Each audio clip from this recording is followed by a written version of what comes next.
আপা আপনার ভিডিওটা বন্ধ হয়ে গেছে, প্লিজ ভিডিওটা একটু অন করুন। হ্যালো আপা। হ্যাঁ, করছি। হ্যাঁ হ্যাঁ। শুভ সন্ধ্যা। বিস্তার চিটাগং আর্টস কমপ্লেক্সের সাপ্তাহিক সাহিত্যালাপের আসর পাণ্ডুলিপি করে আয়োজনের 21তম পর্বে আপনাদের সবাইকে স্বাগত জানাই। আমাদের আজকের অতিথি সমকালীন বাংলা সাহিত্যের একটি অত্যন্ত প্রিয় ও পরিচিত নাম, কবি ও কথা সাহিত্যিক শামীম আজাদ। শামীম আজাদ সিলেটের মেয়ে, কিন্তু জন্মেছেন বড় হয়েছেন ময়মনসিংহে। সেখানেই তার বিদ্যালয় মহাবিদ্যালয়ের পাঠ। তারপর তিনি ঢাকা বিশ্ববিদ্যালয় থেকে বাংলা ভাষা ও সাহিত্যে স্নাতক ও স্নাতকোত্তর হন। এরপর শুরু হয় তার পেশা জীবন। সেটি মূলত অধ্যাপনার সঙ্গে যুক্ত ছিল। ঢাকা কলেজে তিনি বেশ কবছর বাংলা সাহিত্য পড়িয়েছেন। পাশাপাশি ওই সময়কার অত্যন্ত জনপ্রিয় একটি সাপ্তাহিক বিচিত্রার সঙ্গে সাংবাদিকতা সূত্রে যুক্ত ছিলেন। রেডিও টেলিভিশনে অনুষ্ঠান উপস্থাপনা করেও সুনাম কুড়িয়েছেন। পাশাপাশি লেখালেখি তো রয়েইছে। তিনি মূলত কবিতা দিয়েই শুরু করেছিলেন, পরে কথা সাহিত্য, অনুবাদ, শিশু সাহিত্য, বাংলা ছেড়ে ইংরেজি, বহুবিধ পরিচয় ক্রমে ক্রমে তার সঙ্গে যুক্ত হয়। এবং এর মধ্যে 90-এর গোড়াতেই তিনি প্রবাসী হন, বিলেতের জীবন বেছে নেন এবং অদ্যাবধি সেখানেই আছেন প্রায় 30 বছর ধরে। তবে তার লেখালেখিতে কোনো ঘাটতি পড়েনি, বরং তার এই প্রবাস জীবন তার লেখালেখির জগতেও একটা নতুন মাত্রা যোগ করেছে। সেটা আরো বিস্তৃত হয়েছে, একটা বৈশ্বিক অঙ্গনে তাকে নিয়ে গেছে এবং তার মধ্যে একটা বহুমাত্রিকতা যুক্ত হয়েছে। এবং এই পর্যন্ত তার প্রায় গোটা 40 গ্রন্থ প্রকাশিত হয়েছে, যার মধ্যে কবিতার বইয়ের মধ্যে রয়েছে স্পর্শের অপেক্ষা, ভালোবাসার কবিতা, হে যুবক তোমার ভবিষ্যৎ, ওম, জিয়ল জখম, জন্মান্ধ জুপিটার, চূর্ণ কবিতা ইত্যাদি। গল্পের মধ্যে রয়েছে প্রিয়ংবদা, শামীম আজাদের গল্প সংকলন, দুই রমণীর মধ্য সময়, কন্যাক ইচ্ছা ইত্যাদি। আর নিবন্ধের মধ্যে রয়েছে মধ্যবিত্ত বদলে যায়, বিলেতের স্ন্যাপশট, বিলেতের কথা, রানীর দেশে, রঙিন বেশে, জন্মদিনে রবীন্দ্রনাথ ইত্যাদি। তিনি একটি গ্রন্থ অনুবাদও করেছেন, দ্য হানি হান্টার্স, মধু শিকারী নামে। এছাড়া ইংরেজিতেও তার বেশ কিছু বই রয়েছে। তার গোটা তিনি গল্পগ্রন্থ রয়েছে, গোটা দুয়েক নাটক রয়েছে, একটি উপন্যাস আশু প্রকাশিতব্য। তিনি তার এই সমস্ত কাজের জন্য অনেক স্বীকৃতি এবং পুরস্কারও পেয়েছেন। লন্ডন থেকেই তিনি 2000 সালে লন্ডন আর্টস কাউন্সিল থেকে আর্টিস্ট অব দ্য ইয়ার নির্বাচিত হয়েছিলেন। 2016 সালে বাংলা একাডেমি যে সৈয়দ ওয়ালিউল্লাহ পুরস্কার, সেটিতে তিনি ভূষিত হয়েছেন। গেল বছর তাকে গ্রিসের যে পোয়েটস আগোরা রেসিডেন্ট পোয়েট হিসেবে আমন্ত্রণ জানিয়েছিলেন, তিনি সেখানে গিয়ে থেকেছেন, কাজ করেছেন। আর এই বছর মাত্র কিছুদিন আগেই তিনি লন্ডন থেকে একটা বড় পুরস্কার পেয়েছেন, আর্ট ইন দ্য কমিউনিটির একটি বেশ সম্মানজনক পুরস্কার পেয়েছেন। তিনি লেখালেখি, শিল্প চর্চার পাশাপাশি বেশ কিছু সাংগঠনিক কর্মকাণ্ড যুক্ত। তিনি লন্ডনের যে বিশ্ব সাহিত্য কেন্দ্রের শাখা, ইউকে বিশ্ব সাহিত্য কেন্দ্র, তার প্রতিষ্ঠাতা। তিনি ব্রিটিশ বাংলাদেশি পোয়েট্রি কালেকটিভের প্রতিষ্ঠাতা। তিনি ডায়াসপোরা শেক্সপিয়ার নামে একটি সংগঠন গড়েছেন এবং বেশ কিছু জায়গায় তার অংশগ্রহণ আমাদের জন্য সুনাম বয়ে এনেছে। বিশ্বের সবচেয়ে বড় যে সাংস্কৃতিক উৎসব আপনারা জানেন, এডিনবরা ফ্রিঞ্জ ফেস্টিভ্যাল, সেখানে তিনি 2011 সালে তিনি পারফর্ম করেছেন। কারণ তিনি কিন্তু এক ধরনের পারফরমেন্স আর্টিস্টও। গল্প কবিতা তিনি মঞ্চে উঠে অঙ্গভঙ্গি এবং অভিব্যক্তি সহকারেও উপস্থাপন করে থাকেন। একই পরিবেশনা তিনি করেছেন এর পরের বছরই লন্ডনের কালচারাল অলিম্পিয়াড হয়েছিল, সেখানে করেছেন। তার কবিতা ইংরেজিতে অনুদিত হয়ে বিভিন্ন জায়গায় প্রকাশিত হয়। তার মধ্যে সবচেয়ে উল্লেখযোগ্য new yorker, the new yorker পত্রিকাতে 1997 সালে তার লেখা কবিতার ইংরেজি অনুবাদ প্রকাশিত হয়েছে এবং এখনো গ্রিস, স্পেন, লন্ডন বিভিন্ন জায়গা থেকেই প্রকাশিত হয়ে থাকে। তো সেই বহুমাত্রিক শামীম আজাদের সঙ্গেই আজকে আমরা এই পাণ্ডুলিপি করে আয়োজনের আলাপচারিতায় মেতে উঠবো খানিকক্ষণ বাদে। তার মুখ থেকেই শুনবো তার জীবনের গল্প, তার শিল্প ভাবনা, তার সাহিত্য চিন্তা এবং সবশেষে তার একটি স্বকণ্ঠের পাঠ শুনে আমরা আমাদের অনুষ্ঠান ইতি টানবো। তো শামীম আজাদ, আপনাকে আনুষ্ঠানিকভাবে আমাদের জুমে যারা আছেন তাদের পক্ষ থেকে স্বাগত জানাচ্ছি পাণ্ডুলিপি করে আয়োজনের এই আয়োজনে। আমি আপনাদেরকে এই বিলেত থেকে শুভেচ্ছা জানাই এবং এমন একটি চমৎকার সুবর্ণ সুযোগ আমার পাঠকের সঙ্গে, আপনাদের সঙ্গে আলাপচারিতার করে দেওয়ার জন্য আমি বিস্তারের কাছে অনেক কৃতজ্ঞ। আমি বিস্তারের পাঠক, বিস্তার আমাকে আমাকে বিস্তারিত করেছে নানান সময়, এবং বিস্তারের পর্যবেক্ষণের যে দৃষ্টিগুলো আছে সেগুলোকে আমি যথেষ্ট সম্মান করি। এবং আমি মনে করি যে আজকে তাদের আমন্ত্রণে এখানে এসেছি, এটাও একটা পুরস্কার। অনেক ধন্যবাদ। আমরা তাহলে আলাপন শুরু করে দিই। আমরা যথারীতি শুরুতেই শিল্পীর বা সাহিত্যিকের তার গোড়ার পর্বটা শুনতে চাই, তার সূচনা পর্ব। আপনার ক্ষেত্রে জানতে চাইবো বাংলা ভাষা বা সাহিত্য অধ্যয়নের ক্ষেত্রে আগ্রহটা তৈরি হওয়ার প্রেক্ষাপটটা কি, এবং এরপর যে আপনি সাহিত্য জগতে প্রবেশ করলেন এবং সেই থেকে অদ্যাবধি লেগে রয়েছেন এবং নিজেকে একেবারে সাহিত্য অন্তঃপ্রাণ একজন মানুষ হিসেবে আমাদের সামনে উপস্থিত করেছেন, সেই প্রেরণাটা এবং সেই সূচনার সেই গল্পটা যদি আমাদেরকে একটু বিশদে শোনাতেন। সূচনার গল্প তো শৈশব, কৈশোর, এগুলি থেকে শুরু করতে হয়। কিন্তু এই জায়গায় আমার মনে হয় আমাদের দর্শকরা একটা কথা মজা পাবেন, যে দেশান্তরী হবার পর আমার এদেশে 30 বছর, এবং দেশান্তরী হবার আগে বাংলাদেশে ধরুন আমি 20 বছর সাহিত্য চর্চা করেছি। ধরে নিতে পারেন বাংলাদেশের যতদিন বয়স ততদিন ধরেই আমি লিখছি। এই যে লিখছি, এখান থেকে লিখছি, দেশের বাইরে, মানচিত্রের বাইরের থেকে লিখছি, মানচিত্রের বাইরে যে আমাদের অভিবাসী জনগণ গেছেন না, তারা যা পান, কুটো পান, একটা কাঠের টুকরো পান, কোনো কিছুকে ভর করে তারা দাঁড়াতে চান অর্থনৈতিকভাবে।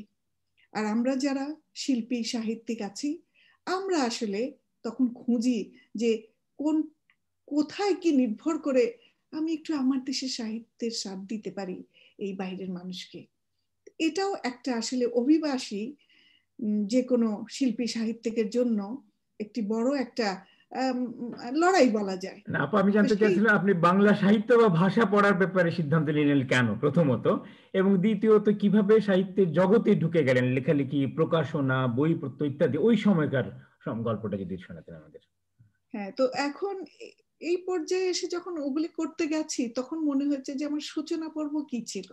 সূচনা পর্ব হলো বাংলা সাহিত্য, এবং আমি বুঝে গেছি যে বিদেশে যদি আমাকে দাঁড়াতে হয়, আসলে আমার মূল ধরে টানতে হবে।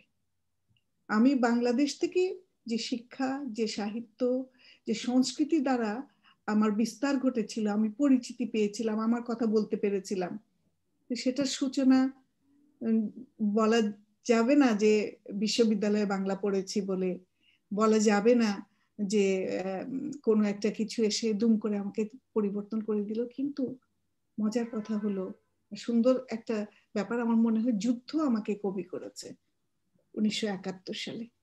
তার আগে আমি গল্পই লিখতাম। এই যুদ্ধ, মুক্তিযুদ্ধ শুরু হবার পর এদিক থেকে যখন প্রচারপত্রগুলো নিতে আসতেন আমাদের মুক্তিযোদ্ধা বন্ধুরা, তখন দেখা গেল গল্পের পরিসর নয়, ছোট ভাবে কি করে স্লোগানের মতো তখন এই কবিতা লিখতে শুরু করি। তো বলতে গেলে সেটাই আমার শুরু, এবং তার বিস্তার ঘটেছে 72 সালে, যখন সাপ্তাহিক বিচিত্রায় কাজ করতাম। এবং প্রথম থেকে আমি একটা কথা জানতাম যে আসলে কোনো একটা বিষয় দিয়ে যে মানে আমি একটা বিষয় নেব আর আমি সুচ হয়ে ঢুকবো আর ফাল হয়ে বেরোবো, আমি তা নয়। আমার যা আনন্দ, আমার যা ভালোবাসা, আমি শিল্প সাহিত্যের জগতে সবকিছু করার চেষ্টা করেছি, তারপরে একটা পরিচিতি হয়তো দাঁড়িয়েছে। আচ্ছা, তো এরপর তো অনেক দূর জল গড়িয়েছে, অনেক বছর ধরে আপনি সাহিত্য চর্চা করছেন। বললেন যে বাংলাদেশে সমান বয়সী 50 বছরের মধ্যে আমি বললাম আপনার গোটা 40 গ্রন্থ বেরিয়েছে বাংলা, ইংরেজিতে এবং সাহিত্যের সমস্ত মাধ্যমে। তো আপনি আপনার মুখেই বলুন আপনার এই সামগ্রিক কর্মকাণ্ডের একটা সারাংশ যদি আমাদের সঙ্গে উপস্থাপন করতেন, বিশেষ করে গুরুত্বপূর্ণ কাজগুলো, বাঁক বদলের মুহূর্তগুলো, যেগুলো অভিজ্ঞতা একেবারে সঞ্চারী যে অভিজ্ঞতাগুলো হয়েছে সাহিত্যের জগতে, সেগুলো নিয়ে যদি আমাদেরকে খানিকটা আপনার সঙ্গে নিয়ে যেতেন যাত্রায়। আপনার সঙ্গে গল্পই করি। আসলে লিখতে যখন শুরু করেছি, যখন পরিচিত হতে শুরু করেছি যুদ্ধের আগে, তখন ললনা পত্রিকা ইত্যাদিতে ছোট গল্প বেরোতো। যুদ্ধের পর সেই 72 সালের কথা, বিচিত্রায় যোগ দিলাম, আমার দিগন্ত খুলে গেল। নানান সাহিত্যিকদের দেখি, আমাদের পদাবলী নামে একটি কবিতা সংগঠন হলো, শামসুর রহমান, আবু জাফর ওবায়দুল্লাহ, রফিক আজাদ, এদের সান্নিধ্যে আসতে শুরু করলাম। রফিক আজাদ তখন বাংলা একাডেমিতে কাজ করতেন, উত্তরাধিকারের সম্পাদক। এবং এই রফিক ভাই একদিন, আমি এখনো মনে করি আমার কবিতার গুরু রফিক আজাদ, ডেকে নিয়ে বললেন যে শামীম, তোমার গল্প খুব লিরিক্যাল হয়, এই শব্দটাই তিনি বলেছিলেন, তুমি কবিতা লিখতে আসো। তো যুদ্ধের সময় যেটা শুরু করেছিলাম, আমি মনে করি না সেটা আমার সূচনা ঘটেছে। আমার আসলে শুরু হয়েছে 72 বললেও কি হবে, তখন তো অল্প স্বল্প কবিতা লিখি। সত্যিকার অর্থে আমার প্রথম গ্রন্থ বেরোয় 82 সালে, এবং সেই স্পর্শের অপেক্ষা, ভালোবাসার কবিতা। এবং 8জন কবির এপিট ওপিট করে যুগলবন্দি বেরোলো ভালোবাসার কবিতা। আমার অপিঠে বেলাল চৌধুরী, রফিক আজাদের অপিঠে দিলারা হাফিজ, অসীম সাহার অপিঠে শাহজাদি আঞ্জুমানারা, রুবি রহমানের অপিঠে আসাদ চৌধুরী। বলতে গেলে তখনই আমি হয়তো দৃষ্টি আকর্ষণ করলাম, কিন্তু তখনও আমার একক বই বেরোয়নি। একক বই বেরিয়েছে 82 সালে। তো কবিতার জগতে কিন্তু এই একটা বড় ব্যাপার হলো। আমাদের সময় যেটা হতো বাংলাদেশে, যে ছোট ছোট কতগুলো আন্দোলন হতো, যেটা আমরা আন্দোলন বলতাম না, আড্ডার মাধ্যমে তার থেকেই পদাবলী তৈরি হলো। এবং আমরা তখন জাতীয় কবিতা উৎসবের শুরু করলাম, যে এই কবিদের সমাজ সচেতনতা নিয়ে প্রত্যেক বছর আমরা একটি অনুষ্ঠান করা শুরু করলাম। কারণ ওই সময় এরশাদ চলে এসেছেন। এরশাদ করলেন, টেড হিউজকে নিয়ে গেছেন ইংল্যান্ড থেকে।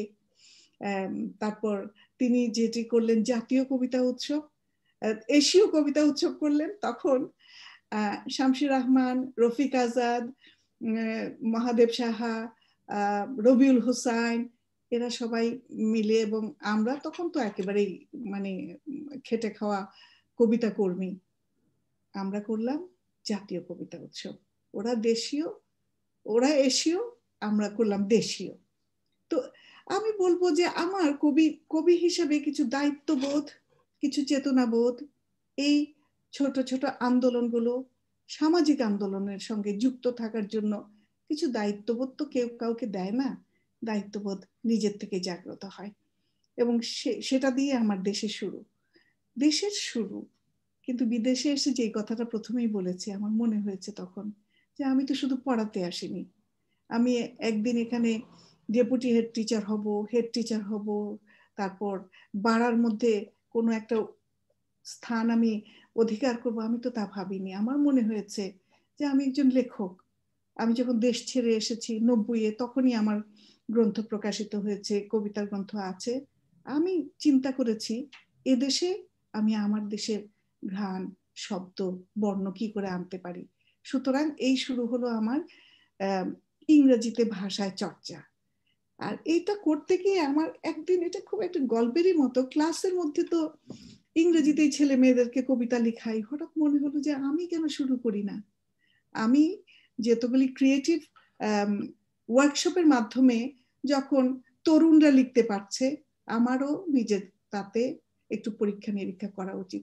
সেই হলো আমার ইংরেজিতে কবিতা লেখা শুরু, সেই হলো ইংরেজিতে অন্যান্য বিষয়। এবং একই সঙ্গে অদ্ভুতভাবে কিছু মানুষের, আপনি বললেন না আলম, যে একটা বাক বদল কি করে হয়, মানুষের জীবনে কতগুলো সুযোগ তাকে বাক বদলের ব্যবস্থা করে দেয়। দেখা গেল আমি নাটক লেখার একটা সুযোগ পেলাম, নাটকের প্রশিক্ষণ নিলাম এদেশে।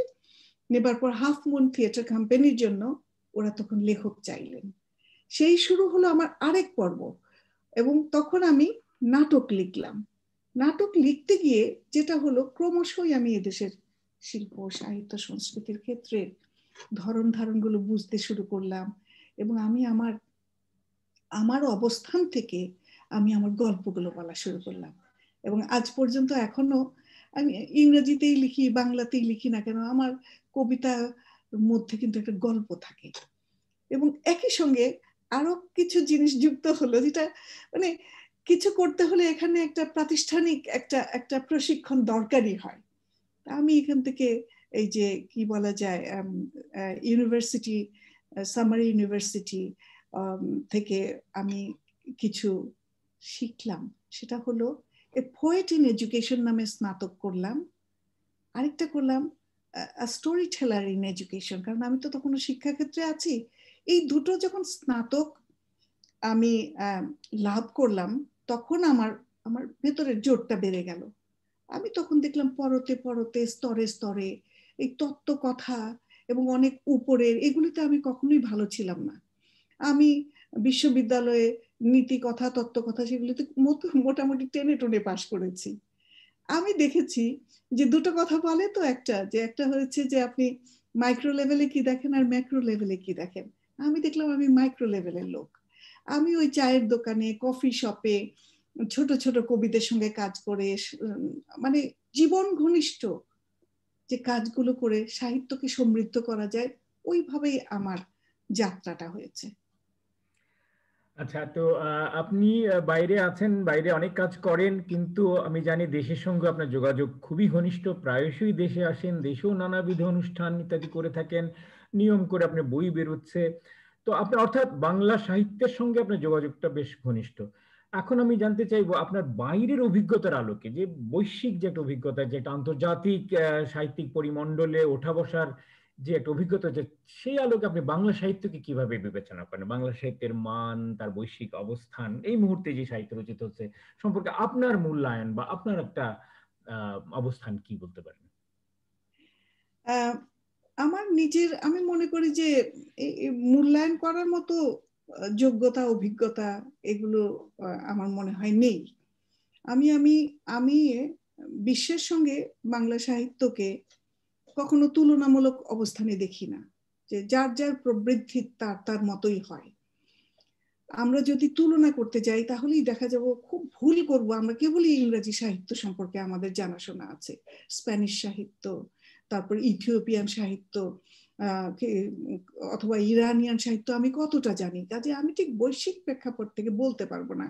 আমি দুটো সাহিত্য, আমাদের দেশ থেকে যেহেতু বড় হয়েছি, সাহিত্য পড়েছি এবং পরিণত একজন মানুষ হিসেবে এসেছি, সেই জায়গা থেকে যদি দেখি, এখানে এসে আবার একেবারে গোড়ার থেকে শুরু করার জন্য যা দেখেছি, তাতে আমার মনে হয়েছে আমি যখনই দেশে গিয়ে, আপনি আলম আপনি বলছিলেন যে দেশে গেলে কাজ করি, দেশে গেলে তো আমি এই যে ক্রিয়েটিভ রাইটিং ওয়ার্কশপ রান করি, আমার অনেক ছাত্র ছাত্রী আছে। আমি ওই ছাত্র ছাত্রীদের দিয়ে আমি বুঝি যে আমার এখানের যারা ইংরাজি ভাষাভাষী ছাত্রছাত্রী এবং আমার দেশের বাংলা ভাষাভাষী ছাত্রছাত্রীদের অবস্থান দিয়ে আমি সাহিত্যে আমাদের অবস্থানটা বুঝতে পারি।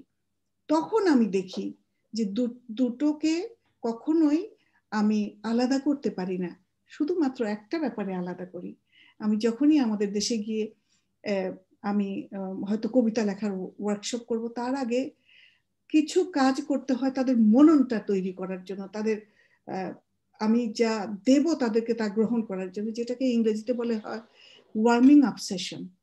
অর্থাৎ কি, মূল জায়গাটা হচ্ছে প্রকরণ, প্রশিক্ষণ।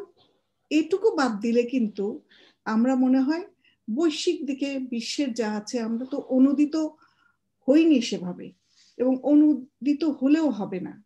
যার মূল ভাষায় যে যেভাবে আসতে পারেন, খলিল জিব্রানকে আমরা পড়ি ফিটজেরাল দিয়ে, আমরা তখন তাকে বুঝি, আমি তো লেবাননের ভাষা জানি না। তো সবকিছুই কিন্তু ইংরেজির মাধ্যমে হচ্ছে।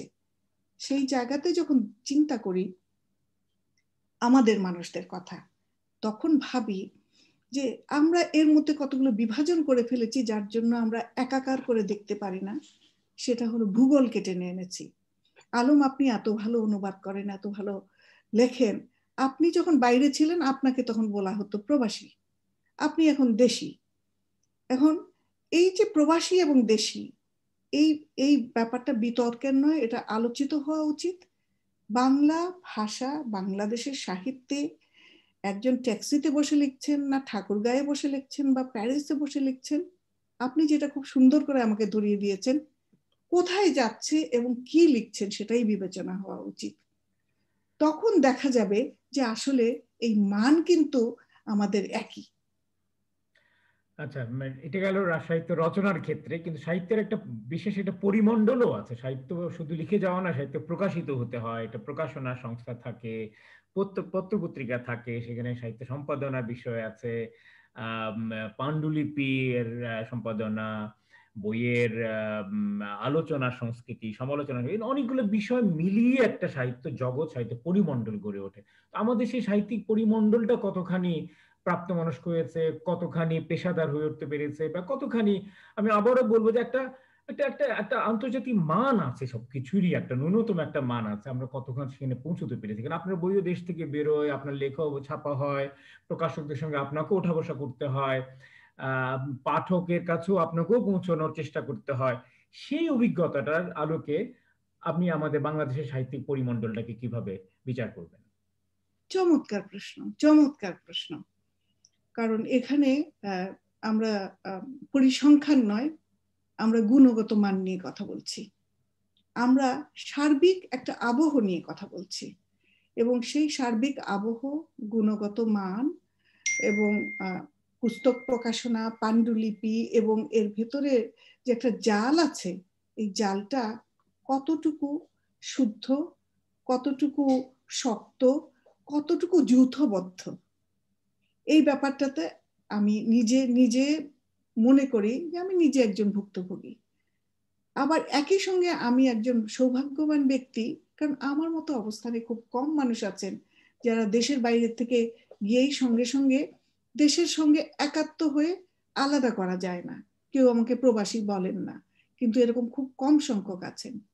কিন্তু আমি তখনই লক্ষ্য করেছি যে সামগ্রিকভাবে আমাদের এর প্রবৃদ্ধি, এর অবস্থান, এর মধ্যে একটা ন্যায্যতা, এর মধ্যে লেখক প্রকাশককে সম্মানী দেয়া, তাদের রয়্যালটি, এটা অনেকটা বাণিজ্যিক আমাদের দেশে, বাণিজ্যিক। এবং কিছু কিছু ব্যাপারে যেটা আছে যে 21 কেন্দ্রিক আমাদের একটা লক্ষ্য থাকে, সারা বছর 21-এ কি বেরোলো, কিন্তু 21 কেন্দ্রিক কজন প্রুফরিডার তারা প্রশিক্ষণ নিয়ে যান, কজন বই যারা বাঁধাই করেন, দেখা যাবে এটাও কিন্তু কোরবানির ঈদের মতো, যে কয়েকজন চাপাতি নিয়ে ঘোরাঘুরি করে, তাদেরকে ডেকে এনে আমরা মাংস কাটতে বলে দিই। তো 21-এর সময় ঠিক আমার মনে হয় যে এরকম একটা পরিস্থিতি তৈরি হয়। 2, আমরা যখন লেখালেখি করেছি, আমাদের কোনো লেখা প্রথমেই কোনো প্রকাশকের কাছে দিতে পারিনি, আমরা সেই লেখাই দিয়েছি যেই লেখা কোথাও না কোথাও আগে প্রকাশিত হয়েছে।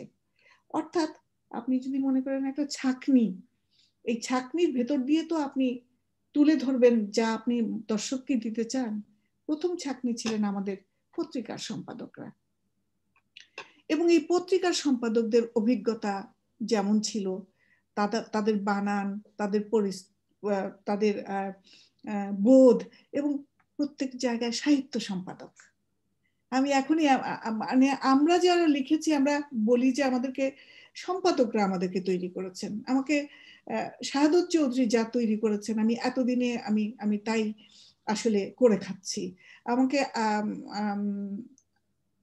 আহসান হাবিব ভাই যেভাবে করেছেন, রফিক আজাদ ছিলেন রোববারের সম্পাদক, গাজী শাহাবুদ্দিন ছিলেন সন্ধানী সম্পাদক। তো এখন যদি আমরা দেখি, আমি বলবো যে আমি সব জানি না, তরুণ সম্পাদকরা আছেন। আমি একটা যে ব্যাপারটা উপলব্ধি করতে পারি, কারণ আমি 2 জায়গায় সমানভাবে সাঁতার কাটতে পারি বলে মনে করি, যে একটা গোষ্ঠীবদ্ধতা হয়ে গেছে। ইংরেজিতে যেটাকে বলে সিন্ডিকেট বলা হয়। কিছু পত্রিকা কিছু লেখককে লেখকই বানিয়ে দেয়। এই জোরটার দরকার আছে, এই লেগাপটা দরকার আছে, ধাক্কা দেওয়ার দরকার আছে। কিন্তু তারপরেও পক্ষপাত, দুষ্টতা নিয়ে আমার নিজের মনে প্রশ্ন আছে। পত্রিকা লেখক তৈরি করছে, পত্রিকা পুরস্কার দিচ্ছে, সাহিত্য পত্রিকা পুরস্কার দিচ্ছে, বিভিন্ন জায়গায় অসংখ্য পুরস্কার দিচ্ছে, কিন্তু পুরস্কারের সঙ্গে অনেকে আমাদের 21-এর পুরস্কার পেয়ে একটা ঘুম দেন, এবং যেখানেই যাবেন তার নামের পেছনে 21-এ পদক প্রাপ্ত, যেখানেই যাবেন তিনি স্বাধীনতা পদক প্রাপ্ত। আমাদের দেশের পুরস্কারগুলোর সঙ্গে দায়িত্ববোধ জুড়ে দেওয়া দরকার। আমি যদি একটা পুরস্কার পাই, আমাকে এখানে একটা চুক্তিতে স্বাক্ষর করতে হবে, অর্থ শুধু নয়। আমি ওই অর্থগুলি তখনই পাবো আমি 10টা স্কুলে গিয়ে বক্তৃতা দিব, আমি 3টা গ্রামের কি বলা যায় মাদ্রাসায় গিয়ে আমি কথা বলবো, দেশের কথা বলবো, এবং আমার চেতনা নিয়ে আমি কথা বলবো। এবং এগুলোর কিছু যদি আমরা 21 বছর ধরেই ধরুন কতজন কত বড় হয়ে গেলেন, এবং আমার এই পুরস্কার নিয়ে যথেষ্ট সন্দেহ আছে। আমাকে তো একটা প্রবাসী লেখক বানিয়ে ফেলেছে, এবং এই প্রবাসী লেখক হিসেবে আমাকে সৈয়দ ওয়ালিউল্লাহ যখন দেয়া হলো, আমি বারবার বলেছি আমি নিতে চাই না, 3 বছর ধরে। তারপরে আমি নাম উল্লেখ করব না, বিখ্যাত সাহিত্যিক কথা বলেছেন, বাংলা একাডেমি থেকে আধিকারিক কথা বলেছেন। আমি বললাম ভাই আমাকে এটা দিলে তো এরপর আপনারা বাংলা একাডেমি পুরস্কার দিবেন না। না না, সেটাও দেওয়া যাবে। এই যে এই যে বিভাজনগুলো, এই বিভাজনগুলো কি দেশে যারা আছেন, কর্তা ব্যক্তি সাহিত্যের যারা আছেন, তারা কি একটু প্রতিযোগিতার মুখে পড়ে যান যদি পরিসর বাড়ানো হয়? এটা এই কথাটা তাদের ভাবতে হবে। যত পরিসর বাড়ানো যাবে, বাংলা মায়ের আঁচলে যত আসবে তত ভালো। এবং এখানে একটা সুস্থ প্রতিযোগিতার মাধ্যমে যাকে যাকে আনা যায় তাকেই সেই জায়গাটা দিতে হবে। তো আমি আবার সেই জায়গাটা একদম ছোট করে বলি, প্রকাশনা, প্রুফ রিডিং, বাইন্ডিং এবং বইয়ের মান, এখানে একটা ব্যাপার হতে পারে, কিছু সম্পাদনা সংস্থা করতে পারে। এই সম্পাদনা সংস্থাগুলোতে একজন সাহিত্যিক থাকবেন, একজন ইলাস্ট্রেটর থাকবেন। যেমন আমরা একটা গড়েছি, আমার মনে হয়েছে যে প্রথমে যে ছাকনিটা তারা যদি সেটা করেন, অবলম্বন করেন, অন্তত নাম হবে যে ওখান থেকে আমরা বিদেশের বইগুলোতে দেখি যে এডিটর থাকেন। আমি বলবো যে আমাদের এত ব্যাপক হারে আমাদের বইগুলো বার হয়, সেখানেও লেখক কিন্তু আমাদের দেশে অর্থ দিয়ে বই প্রকাশ করেন। অর্থই যখন যিনি যখন দেবেন, তখন কেন তিনি চিকিৎসকের কাছে যাবেন না, যে চিকিৎসক তার রোগটা ধরিয়ে দেবেন, এবং তার যদি দেখা যায় যে স্বাস্থ্য ভালো করার জন্য কিছু কিছু অনুপান দরকার, চিকিৎসক সেটা ধরিয়ে দেবেন, এবং বাকিটুকু তার মেরামত করে তাকে বাজারে ছাড়া উচিত। হ্যাঁ, অনেকটা ধারণা পাওয়া গেল। আমি সেটাই আসলে জানতে চাইছিলাম যে আমাদের প্রকাশনার পেশাদারিত্ব কতটা হয়েছে বা পুস্তক সম্পাদনা সংস্কৃতি কতটা গড়ে উঠেছে। আমার গত প্রশ্ন আরো একটা ছোট্ট একটা ইঙ্গিত ছিল পাঠ সংস্কৃতির বিষয়, অর্থাৎ পাঠাভ্যাসের বিষয়টা কেন, সেটা আমি জানতে চাইছি। কারণ আপনি বিশ্ব সাহিত্য কেন্দ্রের প্রতিষ্ঠাতা ইউকের, এবং অর্থাৎ এই সূত্রে নিশ্চয়ই বিশ্ব সাহিত্য কেন্দ্রের সামগ্রিক কর্মকাণ্ড সম্পর্কেও আপনার কিছুটা ধারণা, কিছুটা অভিজ্ঞতা আছে।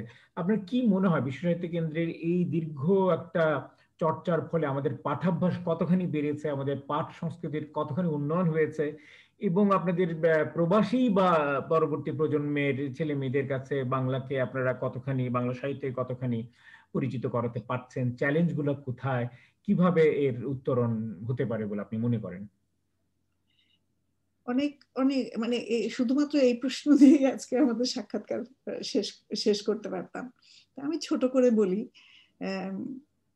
পাঠাভ্যাস এক একটা যুগে এক একটা সময়ে আমরা আমরা মন স্থির করেছি অভিভাবক হিসাবে, শিক্ষক হিসাবে, যে ভবিষ্যতে যে মানুষটি হবে তার তার চিন্তা চেতনায় কি দেয়া উচিত, সেই হিসাবে আমরা জানি যে পাঠাভ্যাসটা একটা গুরুত্বপূর্ণ বিষয় ছিল। এই পাঠাভ্যাসের জন্য লাইব্রেরি ছিল, এবং লাইব্রেরি বাংলাদেশের বিশ্ব সাহিত্য কেন্দ্রেরও আমি সূচনাকালের একজন কর্মী, এবং জনগণের কাছে বইগুলি নিয়ে যাওয়ার কথা চিন্তা করা হলো, তাদেরকে কিছু উৎসাহ দেওয়া হলো যাতে চর্চা করতে পারেন। একটা অল্টারনেটিভ একটা একটা আমি বলবো বিশ্ববিদ্যালয়ই হয়ে গেছে আমাদের বাংলাদেশের বিশ্ব সাহিত্য কেন্দ্র। তো এখন কথা হলো যে প্রযুক্তি কিন্তু ওই জায়গায় আর থেমে নেই। প্রযুক্তির কারণে যে অন্তর্জাল, অনলাইন, এগুলিতে এখন ই বুক, তারপরে রিডিং, আমরা একটা সময় যখন ভেবেছি, যখন দেখা গেল যে ক্যাসেট সভ্যতা আসলো, আমরা ভাবলাম যে কিছুতেই আর মানুষ তো আর পড়বে না। তারপরে যখন এখন অনলাইন হলো, তাহলে মানুষ কি করে পড়বে? কিন্তু সনাতনী কিছু ব্যাপার আছে, সেই সনাতনী পাঠ্যাভ্যাসের জন্য কিছু পরিকল্পনা আমাদের রাখতেই হয়। যেমন করে ভাষার ব্যাপারে, ভাষা নিয়ে নানান পরীক্ষা নিরীক্ষা হয়, কিন্তু ভাষার যে সত্যিকার অবস্থান এবং তার ব্যাকরণ সম্মত ব্যবহার নিয়ে যেরকম আমরা ভাবি, সেরকম পাঠ্যাভ্যাসে হচ্ছে একটি জরুরি বিষয়। এখন আপনি আন্ডারগ্রাউন্ডের ট্রেনেই পড়ুন, ই বুকই পড়ুন, কিন্তু পড়তে হবে। এবং অনেক সময় যখন গাড়ি চালাচ্ছেন তখন পড়ার বদলে মানুষ শুনছে। তো এখন আপনি তাকে কি পাঠ করতে দিবেন? এটাও আবার বলি, ডাক্তারের অ্যানালজি দিয়ে বলি যে প্রেসক্রিপশনটা করতে হবে তাদেরকেই, যারা তার সুযোগটা তৈরি করছেন। অর্থাৎ যে যা বই পড়বে, যেভাবে তার পাঠাভ্যাসের সুযোগ করে দিবেন, যেটা আলোচনায় নিয়ে আসবেন, তার মানসিক বৃদ্ধিটা ওরকমই হবে। আমাদের দেশে 3 ধরনের ত্রিমুখী শিক্ষা ব্যবস্থা আছে। ত্রিমুখী শিক্ষা ব্যবস্থায় 3 ধরনের পাঠাভ্যাসের দিকে তারা ইঙ্গিত করে। তখন ফলে একটা সমন্বিত ধারা তৈরি হয়নি। সমন্বিত ধারা করার অজুহাতে আপোষ করা হয়েছে। আপোষ করার ফলে যখন আপোষ নীতি করা হয়, তখন আপোষ নীতি যখন দর কষাকষিতে আমি যাব, আমি দেখব আমি কি করে উপরে উঠতে পারি। আমি নিচে নেমে আমি ছাড় দিলে আমি কিন্তু ক্রমশ নিম্নগামী হব। তো এর সঙ্গে কিন্তু অনেক কিছুই বলে ফেললাম। আমি বলতে চাই যে পাঠাভ্যাসের ব্যাপারেও তাই হয়েছে, যে লাইব্রেরিগুলোতে এমনকি দেখেছি যে যে গ্রন্থগুলি এসেছে সেগুলো নিয়ে আমাদের যথেষ্ট চিন্তার বিষয় আছে, কি পড়াচ্ছি, কেন পড়াচ্ছি। আচ্ছা, আপনি একটা সংগঠন ডায়াসপোরা শেক্সপিয়ারের প্রতিষ্ঠাতা, তো এই সংগঠনটি সম্পর্কে একটু জানান আমাদেরকে, লক্ষ্য উদ্দেশ্য কর্মকাণ্ড, এবং এর সূত্র ধরেই ডায়াসপোরা সাহিত্যে বাঙালি অভিবাসীদের লেখকদের কি অবস্থান, তারা কিভাবে এর সঙ্গে নিজেদেরকে যুক্ত করছে, কি ধরনের অবদান রাখছে ডায়াসপোরা সাহিত্যে। আপনি নিশ্চয়ই ভালো করেই জানবেন এই বিষয়ে, যেহেতু আপনি একটা সংগঠনই করেছেন। একটু আমাদেরকে বিশদে জানান। ডায়াসপোরা শেক্সপিয়ার এবং বার্ডস উইদাউট বর্ডার্স, এই দুটো সংগঠনই, বার্ডস উইদাউট বর্ডার্স টাও তৈরি হলো শেক্সপিয়ারের 400 বছর উদযাপন উপলক্ষে। তাতে 12 জন কবি বিশ্বের বিভিন্ন জায়গায়, যাদের জন্মস্থান বা অরিজিন বলে ওরা, আমি 12 জনের একজন ছিলাম। তো সেই ধারণার দ্বারা আমি উদ্বুদ্ধ হয়ে দেখলাম যে শেক্সপিয়ার আমরা অনুবাদে যত পড়েছি, শেক্সপিয়ার যত অনুদিত হয়েছেন, মূল ভাষায় শেক্সপিয়ার অত লোক পড়েনি সারা বিশ্বে যদি ধরি। অর্থাৎ এই অনুবাদের ব্যাপারটাও আমার মাথার মধ্যে এলো, যে অনুবাদের ব্যাপারটা এমন হওয়া উচিত যেটা মূলের মতো শব্দ করে, মূলের মতো শব্দ, ঘ্রাণ, বাণী পাওয়া যায়। আমি নিজে তো অনুবাদ করি এবং অনুবাদের কিছু প্রক্রিয়াতে প্রশিক্ষণ নিয়ে একটা, সেটা হয়তো আরেকদিন আপনাকে বলা যাবে। যার কারণে দেখা গেছে যে ভাষার 1 নম্বর ভাষা এবং 2 নম্বর ভাষা, যে ভাষার থেকে আমি ভাষান্তর করব সেটা হলো 2, আর তাহলে হচ্ছে এর সঙ্গে যুক্ত থাকতে হচ্ছে প্রধান সেই ভাষার প্রধান একজন কবি বা সাহিত্যিক থাকতে হচ্ছে, দ্বিতীয় ভাষার আরেকজন প্রধান এবং কবি বা সাহিত্যিক থাকবেন, কিন্তু দ্বিতীয় ভাষার যিনি থাকবেন তারও প্রথম ভাষা নিয়ে জ্ঞান থাকতে হবে কিছুটা। আমরা একটু ডায়াসপোরা সাহিত্য সম্পর্কে একটু জানার চেষ্টা করি। ডায়াসপোরা সাহিত্য বলতে আপনি কি বোঝেন, আমাদের একটু বুঝিয়ে দিন ব্যাপারটা, এবং ডায়াসপোরা সাহিত্যে বাঙালি অভিবাসীদের অংশগ্রহণ কতটা আছে সেই সম্পর্কে একটু মূল্যায়ন। আচ্ছা, ডায়াসপোরা সাহিত্যে আমি একটু দূরে সরে গেছি এই কারণেই যে এর মধ্যে অনুবাদ একটা বড় জায়গা দখল করে আছে। যে অনুদিত হয়ে ডায়াসপোরা যদি বলি, আমরা ডায়াসপোরা আসলে সেই অর্থে আমি ডায়াসপোরা মানি না, আমি নিজে মানি না, তো সেই জন্য আমি হয়তো ঘুরিয়ে বলছিলাম যে সাহিত্য সবই সাহিত্য, কোন ভাষায় হচ্ছে, কাদের জন্য হচ্ছে, সেটাই আসলে প্রণিধানযোগ্য হওয়া উচিত। এখন ওই যে বললাম, দেহে তো আপনিও বাইরে ছিলেন, আপনিও তো ডায়াসপোরার লেখক ছিলেন, তো দেহে আমরা এরকম অনেকে রয়ে গেছি এখানে। আমি বর্তমানের সাহিত্যিকদের কথা বলি, ব্রিটেনের সাহিত্যিকদের কথা বলি, জিয়া হায়দারের কথা বলি, তামিমার কথা বলি, মনিকা আলী বলি, এরা 3 জনই বাংলাদেশে জন্ম নিয়ে এসেছেন। আমরা যদি এদের কথা মাথায় নিয়ে চিন্তা করি, ঝুম্পা লাহিড়ীর কথা, আমরা যদি আরো উপরে চলে যাই, সালমান রুশদির কথা বলি, এরকম যদি বলি, প্রত্যেকেই দেখা যাবে ডায়াসপোরার সাহিত্যিক হলেও মূল বিষয়বস্তু কিন্তু তাদের যেখান থেকে এসেছেন, যেখান থেকে তাদের শিকড়, সেটাই এনেছেন। এবং সেটা খারাপ কিছু না, কারণ এর একটা চাহিদা রয়ে গেছে। এখন বাংলাদেশের যাদেরকে ডায়াসপোরা বলে আমরা মনে করছি, তারাও তাই নিয়ে লিখেছেন। কারণ ইংরেজি ভাষায় আমি বলি বাংলাদেশের কাঁচা মালটা এখনো খুব কম ব্যবহৃত হয়েছে, যে অপার একটা সমৃদ্ধ ভান্ডার রয়ে গেছে ইংরেজি ভাষায়, সেটাকে আনা। আরেকটা হচ্ছে বাংলায় যারা লিখছেন তারা যেহেতু ভূগোলের বাংলাদেশের ম্যাপের বাইরে রয়ে গেছেন, তাদের প্রকরণ, তাদের পরিবেশনা, এগুলিতে বৈশ্বিক যে একটা হাওয়া লেগে বিষয়বস্তু হোক বাঙালি, কিন্তু তার প্রকরণে একটা ঝাঁজ এসেছে, প্রকরণে একটা রং লেগেছে, যেগুলো আসলে বাংলাদেশের মূল ভূখণ্ডে বসে লিখলে হয়তো হতো না।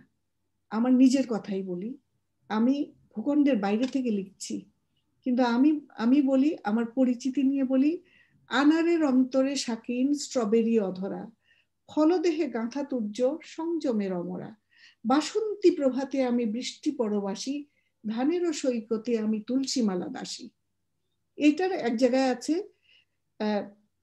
রুবিকন ছিড়িয়ার কাঁদি রোজ রোজ, বর্ণভেদে আঁকা আমি অন্ত্রের অভ্যাস, কিন্তু নেশা ভেদে মন আর কর্পূরে মাস। তো আমাদের বর্ণভেদে অন্ত্রের মধ্যে যে অভ্যাস, সেটা হলো ডায়াসপোরার মানুষের, সেই অভ্যাসটাই প্রতিফলিত হয় তার সামগ্রিক পরিবেশনা, যেটুকু সে আয়ত্ত করতে পেরেছে বিশ্বের বিভিন্ন জায়গা থেকে। সেই জন্য আমাদের সাহিত্যে, বাংলা সাহিত্যে বলবো যে যাদেরকে আমরা বলছি বা ডায়াসপোরার সাহিত্য, এটা আসলে এরা যদি এইটুকু প্রদান না করতেন, বাংলাদেশে বাংলা সাহিত্যের মধ্যে এই এই ধরনটা বা এই স্বাদটা, এই শুশ্রূষাটা আমরা পেতাম না। অনেক ধন্যবাদ। আপনার পরিচয়ের ক্ষেত্রে আমি নিজেও বলেছি যে আপনি একজনের পারফর্মিং আর্টিস্ট, এবং আপনি নিজেও বলেছেন আপনি স্টোরি টেলার, এবং এটা আমরা সবাই জানি যে আপনি মঞ্চেও সাহিত্য পাঠ করেন, পরিবেশন করেন একটা নিজস্ব রীতিতে। তো সেই স্টোরি টেলিং এর পেছনের ইয়েটা, প্রণোদনা তো আমাদের জানাবেন। পাশাপাশি ওটা সূত্র ধরে যে আপনি যেটা করেন আসলে শিশু কিশোরদেরকে উদ্বুদ্ধ করার জন্যই, তো সেই শিশু সাহিত্য, কিশোর সাহিত্য আমাদের দেশে, বাংলাদেশে যা রচিত হচ্ছে এবং আপনি ব্রিটেনে যা দেখছেন, তার যদি একটা তুলনামূলক আলোচনা বা কেমন, কোথায় আমাদের অর্জন, কোথায় আমাদের ঘাটতি, যদি আপনার অভিজ্ঞতা থেকে বলতেন। তবে প্রথমে আপনি স্টোরি টেলিং এর গল্পটা আগে শোনান আমাদের। পৃথিবীর আদিম গল্পই হচ্ছে স্টোরি টেলিং, মৌখিক সাহিত্য। এবং আরেকটু বলি, গল্প শুধু ছোটদের জন্য বলি না, বড়দের জন্য গল্প বলি। আমাদের দেশে আমরা ঘুমপাড়া নিয়ে গানের কথা জানি, মা গল্প বলতে বলতে ঘুম পাড়ান, দাদির কাছে গোল হয়ে গল্প শুনি। কিন্তু বড় বড় মানুষদেরও দেখবেন আসরের মধ্যে একজন মানুষের গল্প শুনতে খুব ভালো লাগে, কারণ সে যখন এই আমাদের জানা গল্পগুলোই আমাদেরকে এমনভাবে পরিবেশন করে, তখন এটা একটা আমি বলবো সাহিত্যিক একটা চোর দেখা যায়, সাহিত্যিক অভিব্যক্তির একটা চোর আছে। তো এখানে এটাও কিন্তু এই প্রশিক্ষণটা পাবার পরেই কিন্তু করতে পারছি। এবং তার মধ্যে যেটা বলে যে কোনো ব্যাপারই তুমি বলো না কেন, বিজ্ঞান হতে পারে, চিকিৎসা শাস্ত্র হতে পারে, তুমি যা করছো সেটা, গল্পটা যদি লোকের ভালো লাগে তখন তোমার জায়গাটা হয়ে যায়। তো সেভাবেই গল্প বলা, এবং এই গল্প বলাটাও একটা আনন্দের জন্য বলি, বিনোদনের, 1000 লোকের সামনে মাইক্রোফোনে বলা যায়, আবার 6 জন মানুষের কাছেও বলা যায়। এবং এই গল্প বলতে গেলে ইউরোপের গল্প, বাংলাদেশের গল্প বা আফ্রিকার গল্প, কোথায় যেন একটা মিল আছে। সুতরাং যেমনই দর্শক হন না কেন আমাদের সামনে আসেন, দেখা যায় যে তারা আসলে নিজের দেশের গল্পের সঙ্গে তার একটা সংযোগ খুঁজে পান। অর্থাৎ দেখা যাচ্ছে যে গল্প বলা প্রক্রিয়ার মাধ্যমে একটা অদ্ভুত একাত্মবোধ তৈরি করা যায় শ্রোতার সঙ্গে। নাটকে যেমন অনেক বড় বড় অভিনেতা আছেন, সেদিন নূরও বলছিলেন যে নাটকে মানুষের লোকের সামনে গিয়ে অভিনয় করতে গেলেই অন্যরকম লাগে, গল্প বলাটা তাই। এই গল্পটা ছাপা হলে একরকম লাগবে, নিজে নিজে পড়লে একরকম লাগবে, আরেকজন জলজান্ত গল্পটা উঠিয়ে নিয়ে আসবে। তো আমাদের দেশেও এই গল্পটা আছে, কিন্তু শিক্ষার ক্ষেত্রে এটাকে আরো কিন্তু ব্যবহার করা যায়, এবং গল্প ব্যবহারের কিছু টুলসও আছে। আমি যখন এখানে গল্প বলি বাংলাদেশের, আমি একটা প্লাস্টিকের খেজুর গাছ নিয়ে যাই, ছোট্ট একটা গাভী নিয়ে যাই, এগুলি হচ্ছে ছোট পরিসরে যখন আমি বলবো। বড় পরিসরে যখন বলবো তখন আমার ভঙ্গি, আমার গলার স্বর, এবং ওই যে পেছনে 500 জনের পেছনে যিনি আছেন তিনিও যাতে বোঝেন তাকে গল্পটা বলছি, তার কতগুলো প্রক্রিয়া আছে। তো কাজে শিশু নয়, বড়দের ছোটদের, এবং এটা তো আমার পেশাও, এটা অনেক সময় বলা হয়ে থাকে। যেমন আপনি একজন লেকচারার নিয়ে আসবেন, আপনি এখন তাকে বলবেন যে আমার ইউনিভার্সিটিতে আপনি 2টো লেকচার দিবেন, এবং আপনি বলবেন যে এখানে রঙের ব্যবহার কি করে শিল্প সাহিত্যে গুরুত্ব পেল সেই আমাদের প্রাথমিক যুগ থেকে শুরু করে গুহা চিত্র থেকে। তো সেরকমই আমাদেরকে স্টোরি টেলার হিসেবে ডেকে নিয়ে যায়, বলে আমরা এই ব্যাপারটা তাদেরকে বোঝাতে চাই। তখন নিজে একটা গল্প লিখি এবং সেই গল্পটা লিখে ওইটা পরিবেশন করি। বাহ, এটা এটা নতুন মাধ্যম, আসলে শিক্ষণের একটা নতুন মাধ্যম এটা হতেই পারে। তো আজকে যেহেতু আমাদের এই অনুষ্ঠানের শেষে একটা পাঠ পর্ব রয়েছে, আমরা আশা করব আপনি একটা বড়দের গল্প গোছের কিছু যদি একটু, যেভাবে আপনি স্টোরি টেলিং করেন, অভিনয় করে দেখান, সেরকম কিছু যদি করতে পারেন ভালো হয় আর কি। আমি আমরা তো একটা কবিতা প্রিন্ট করে ঠিক বসেছিলাম আছে, যে অসুবিধা নাই, যদি সেরকম থাকে এটা আমাদের যেটা নতুন অভিজ্ঞতা হতো আর কি, কিভাবে মানে স্টোরি টেলিং এর মাধ্যমে একটা গল্প পাঠ করে শোনা যেতে পারে আমি বড়দের এরপরে জন্য। বিস্তারে হ্যাঁ গেলে হ্যাঁ। অনেক গল্পের আসে। আচ্ছা, তো আমরা এগোই, আমাদের পরবর্তী আরো 2-3টা প্রশ্ন রয়েছে, এরপর আমরা একটা মুক্ত আলোচনাও করব। লাইভে অনেকে দেখছে, অনেক মন্তব্য করছে, সেগুলো নিয়েও আপনার সামনে আসবো। গতকাল বিজয় দিবস গেল, 16ই ডিসেম্বর আমাদের 50তম বিজয় দিবস, এবং এর সঙ্গে যুক্ত একেবারে অঙ্গাঙ্গী ভাবে একটি নাম যুক্ত, বিজয় ফুল। আর সেই বিজয় ফুলের সঙ্গে অঙ্গাঙ্গী হয়ে যুক্ত আরেকটি নাম শামীম আজাদ। আপনি দেশে বিদেশে মুক্তিযুদ্ধকে আরো জাগ্রত করার জন্য, আরো পরিচিত করার জন্য, তার চেতনাকে আরো বৃদ্ধ করার জন্য এই উদ্যোগটি নিয়েছিলেন, বিজয় ফুল উদ্যোগটি নিয়েছিলেন। তো আমাদেরকে সংক্ষেপে জানান এর লক্ষ্য উদ্দেশ্য কি ছিল, এবং এখন সেই বিজয় ফুল কতদূর প্রস্ফুটিত হয়েছে, কতদূর অবধি সে তার সুঘ্রাণ ছড়াচ্ছে। এটা কিন্তু আসলে খুব এমন একটা জায়গায়, সুন্দর জায়গায় নিয়ে আসলেন আপনি। ওই গল্প বলা থেকেই আমার মাথায় এসেছিল। আমাদের বিজয়ের গল্পগুলোকে আমার মনে হয়েছে যে আমরা যখন গল্প বলি বা আসল ব্যাপার এটা কিন্তু ছোট, এর কিন্তু ভোক্তা শিশু কিশোররা, ছোটরা, বড়রা নয়। তারও কারণ আছে। আমার বোধ একদিন বলল যে কাঁচাতে না নোয়ালে বাস, পরে করে ঠাস ঠাস। সেই ঠাস ঠাসের বাড়িতে আমরা এখন কুপোকাত। ছোট সময়ে যদি আমি মনে করি দেশপ্রেম ও ধর্মের মতো করে শেখাতে হয়, গল্পগুলোর মাধ্যমে দেশপ্রেমটা ছোট ছেলে মেয়েদেরকে প্রথমে আসলে ঘর থেকে, স্কুল থেকে যদি ঢুকিয়ে দেওয়া যায়। আমার মনে হলো মুক্তিযুদ্ধের গল্পগুলি যখনই শুনি, শিশুতোষ গল্পগুলো হয় না। তার মধ্যে রক্তারক্তি রয়েছে, তার মধ্যে যুদ্ধ রয়েছে, অস্ত্রের ঝনঝনানি রয়েছে।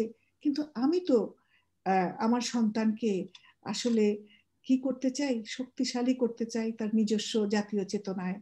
সে দেশে থাকুক বিদেশেই থাকুক, তাহলে কি করব আমি? আমি আসলে বীরের গল্পগুলো বলবো। বীররা যে সাধারণ মানুষ ছিলেন, তাদেরও যে মা ছিল, তাদেরও যে ভাই ছিল, এবং তারাও যে মানে খিদের সময় যুদ্ধ করতে করতে ধান ক্ষেতের মধ্যখানে অত্যন্ত শুষ্ক রুটি খেয়েছেন, পোকায় পড়া বিস্কিট খেয়েছেন। তখন চাল ডাল কোথায় পাওয়া যেত, কিভাবে মেয়েরা গিয়ে কচুরি পানার ভেতরে লুকিয়ে থাকতো এবং একটা পাটকাঠি দিয়ে শ্বাস প্রশ্বাস নিত। এই গল্পগুলো তো আমাদের অত্যন্ত সত্য। এই গল্পগুলোর বলবো কি করে? এখন এই দেশে একটা ব্যাপার হলো যে বক্তৃতার চাইতে যদি কোনো একটা কার্যক্রমের মধ্যে নিজেদেরকে যুক্ত করে ফেলা যায়, যেগুলো হচ্ছে ট্যাকটাইল কাজ, হাতে কলমে করা, গান নয়, কবিতা নয়, কিন্তু একটা কাজ করবে, তখনই বিজয় ফুলের কথাটা, পপি ফুল এদেশে তারা মনে করে, তাদের বীরদের কথা মনে করে। আমার তখন মনটা ডুকরে কেঁদে উঠেছিল একদিন, কোন এক ডিসেম্বরে। মনে হচ্ছিল আহা, আমাদের দেশের প্রয়াত মুক্তিযোদ্ধা এবং যারা আছেন শহীদদের কথা যদি আমরা একটা স্মারক চিহ্ন তৈরি করতে পারতাম। সেই থেকেই বিজয় ফুলের চিন্তা ভাবনা শুরু হলো। বিজয় ফুল তো একটা বিমূর্ত ফুল। এই ফুলের 5টি পাপড়ি, মধ্যখানে একটি লাল গোলক, এবং এই 5টি পাপড়িকে নিয়ে খুব সুন্দর করে বাংলাদেশের গল্প বলা যায়।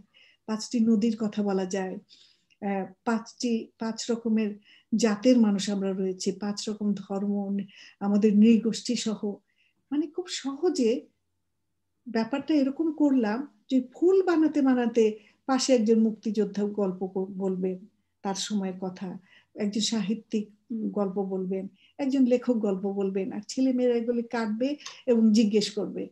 ফুলটা যখন সম্পন্ন হবে তখন বুকে বাঁদিকে ধারণ করতে হবে, এবং ধারণ করতে হবে 1 থেকে 16 তারিখ পর্যন্ত। নামও দিলাম বিজয় ফুল, কারণ 16 তারিখে সবুজ জমিনের মধ্যে শহীদের রক্ত পড়ে ওই ফুলটি ফুটেছিল আমাদের। তো এই বিজয় ফুলের, এই জন্য আমরা এটাকে বলি একটা সামাজিক আন্দোলনের মতো। কোথায় ছড়িয়ে গেছে সেটা আপনি জিজ্ঞেস করছিলেন। এবারের কথাটাই বলি যে বাংলাদেশে এই যে দুটো পর্যায়ে, একটা মাইক্রো লেভেলে কাজ হয়েছে, একটা ম্যাক্রো লেভেলে। ম্যাক্রো লেভেলে বলতে গেলে পাকিস্তানে আমাদের ওখানে যে অবস্থান আছে, সেখানে আপনারা জানেন যে আমাদের দূতাবাস আছে, আমাদের এয়ারফোর্সের কোয়ার্টার আছে, সেখানে এবার বিজয় ফুল বানিয়ে তারা দিয়েছে পাকিস্তানিদের, এবং এটা শোভা পেয়েছে।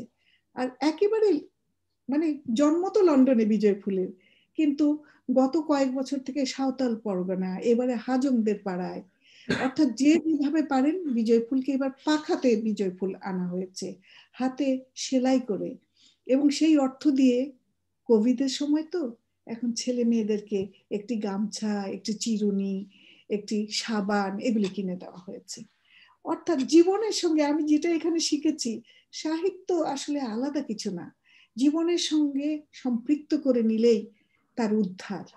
এবং একটা এলিট গ্রুপের জন্য তখন আর সাহিত্য থাকে না। রবীন্দ্রনাথ বলেছিলেন যে দেখছো তুমি পাহাড়ের উপরে একটা কমলা গাছ, এবং গাছগুলো বলবে তোমার কাছে নিচে নেমে আসতে, নাকি তুমি তো ওখানে বেয়ে উঠবে, তো উঠবার রাস্তাটা করে দিতে হবে, তো তখনই তো সংযোগগুলি আমাদের সম্পন্ন হয়, এবং তখন দেখা যায় যে আমরা যে যে অবস্থান থেকে তা অর্জন করতে চাই তা পারি আর কি। অনেক ধন্যবাদ। আমার মনে পড়ছে আজ থেকে 6 বছর আগে 2014 সালে বিস্তারের যেদিন উদ্বোধন হলো, প্রথম দ্বারোদ্ঘাটন হলো, 16ই ডিসেম্বর ছিল, সেদিন আপনিও এসেছিলেন। আমাদের একটা পরম পাওয়া ছিল, অপ্রত্যাশিত একটা আনন্দ হয়েছিল। আপনি সঙ্গে করে বিজয় ফুল নিয়ে এসেছিলেন, আমাদের অনেককে আপনি বিজয় ফুল পরিয়ে দিয়েছিলেন। সেই দিনটির কথা আমাদের সবসময় মনে থাকবে। আমাদের অনেক সদস্যরা এখনো সেটা নিয়ে গল্প করে এবং সেটা নিয়ে শ্লাঘা অনুভব করে। তো আমরা সেটা 16ই ডিসেম্বর ছিল। 16 16ই ডিসেম্বরই ছিল, ডিসেম্বর, হ্যাঁ ওই দিনই 16ই ছিল। ডিসেম্বরে জন্ম হলো, হ্যাঁ, এবং বিজয় ফুলের সমাপনী অনুষ্ঠানটা অত্যন্ত সৌভাগ্য যে আমরা বিস্তারের সঙ্গে সমাপনী অনুষ্ঠানটা এবং করলাম। আমাদের শহীদ বেগম মুস্তারি শফি ছিলেন আমাদের সঙ্গে মুস্তারি শফিক ছিলেন, ছিলেন। শারমিন হাসান ছিলেন, নাজলি হুম, মনসুর ছিলেন, হ্যাঁ হ্যাঁ, এবং আপনি আজকে ছিলেন। হ্যাঁ হ্যাঁ, আজকে যারা দেখছে অনুষ্ঠান তাদের অনেকেই ছিলেন সেখানে। তো আমরা কথায় কথায় অনেক দূর চলে এসেছি, আর গোটা দুয়েক প্রশ্ন, তারপর আমরা আলোচনায় যাব। আহ, আগামী বছর বাংলাদেশের স্বাধীনতার সুবর্ণ জয়ন্তী পালিত হচ্ছে, অর্থাৎ আপনিও সেই বাংলাদেশের সমান বয়সে, আপনার সাহিত্য জীবন অন্তত।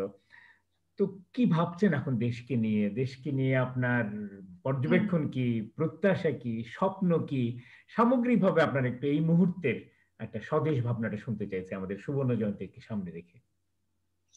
আমরা যারা বাংলাদেশ সবার আগে জন্মগ্রহণ করেছিলাম, তারা যে নীতিগুলোর ভিত্তিতে বাংলাদেশ চেয়েছিলাম, গণতন্ত্র, সমাজতন্ত্র, জাতীয়তাবাদ এবং ধর্মনিরপেক্ষতা, এই কথাগুলোর বাস্তবায়ন হবে, সেই স্বপ্নটাই হলো আমার ভবিষ্যতের স্বপ্ন। এখন বলি, তার থেকে যে বিচ্যুতি আমাদের ঘটেছে, এবং সেই বিচ্যুতিটাও আমি মনে করি অপ্রত্যাশিত নয়। যুদ্ধ করে পুরস্কার দেওয়া হয়েছে, যুদ্ধ করার পর আমাদের তালিকা করা হয়েছে কে যুদ্ধে গেছেন, কিন্তু কে আমার দলে ছিলেন না, কে আমাদেরকে ভুল বুঝেছিলেন, তাদেরকে আমরা কখনো একটা কোনো রকম লিস্ট তৈরি করিনি, তাদেরকে নথিবদ্ধ করিনি, তাদেরকে চিহ্নিত করিনি, সময় মতো ব্যাপারগুলো করিনি বলে 50 বছর পরে, 100 বছর পরে, 100 বছর আগে আমরা জানি স্প্যানিশ ফ্লুতে মানুষ নাই হয়ে গেছেন, 100 বছর পরে কোভিড এসেছে, নাই হয়ে যাচ্ছেন। 50 বছরেও যে কোনো জাতির জীবনে এই জিজ্ঞাসাগুলি জেগে ওঠে, যে কাজগুলো করা হয়নি সেগুলো নিয়ে তখন আমাদের কাছে একটা বার্তা আসে। এবারের বার্তাটা অত্যন্ত সুকঠিন, এবং আমি মনে করি নিজে যে স্বপ্ন দেখেছি তার থেকে বিদ্বেষ হয়েছে। নিজের একটা বহুত্ববাদী বহুমাত্রিকতা নিয়ে বঙ্গবন্ধু যেভাবে বলেছিলেন একটা ন্যায্যতার ভিত্তিতে আমাদের দেশটা হবে, সেই ন্যায্যতা ব্যাপারটা উপেক্ষিত হয়েছে। এবং উপেক্ষিত হয়েছে, উন্নয়ন নানান দিকে হয়েছে, মানসিক উন্নয়নটা হয়নি। শিক্ষা ক্ষেত্রে একটু আগে বলেছি ত্রিধারা হয়েছে, এবং যে কতগুলো বিষয় আছে একটি জাতির জন্য না, সে তিনি যিনি আসুন রাজনৈতিকভাবে যিনি ক্ষমতায় আসুন, কিছু কিছু ব্যাপার আছে ওগুলির কখনো পরিবর্তন না ঘটানোর জন্য সবাই সর্বসম্মত হয়ে সব দল একত্র হয়ে কিছু ব্যক্তি কিছু নীতি এগুলিতে কখনোই হাত দেওয়া যাবে না, যেগুলো বাংলাদেশে জন্মলগ্নে হয়েছিল। তাতে অটুট থাকলে আজকে যে বিচ্যুতি বিভ্রান্তি আমরা দেখি সেটা হতো না।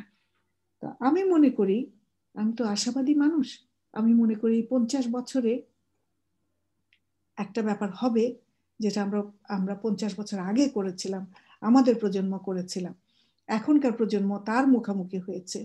বলে না, it will get worse before it gets better. তো সেই ওয়ার্স অবস্থাটা আমাদের হবে, আরো হবে। এবং 9 মাসে যুদ্ধ না হয়ে 9 বছর হলে কিন্তু আজকে এটা হতো না। প্রতিটি ঘর আমার আপনার একজন যদি ধর্ষিত হতেন এটা হতো না। প্রতিটি ঘরে যদি একজন মুক্তিযোদ্ধা যেতেন, অর্থাৎ প্রত্যেকেই আমরা মর্মে মর্মে উপলব্ধি করে দেশটাকে আনলে আজকে তার মধ্যে বিভাদ হতো না। এবং সেই সময়ই এসেছে, 50 বছরে সেটাই হবে, আগামী কয়েক বছরের মধ্যে হবে, আমরা দেখব না কিন্তু আপনারা দেখে যাবেন যে আবার মূল্যবোধগুলো চারা দিয়েছে। না, তার কিছু কিছু লক্ষণ ইতিমধ্যেই দেখা যাচ্ছে।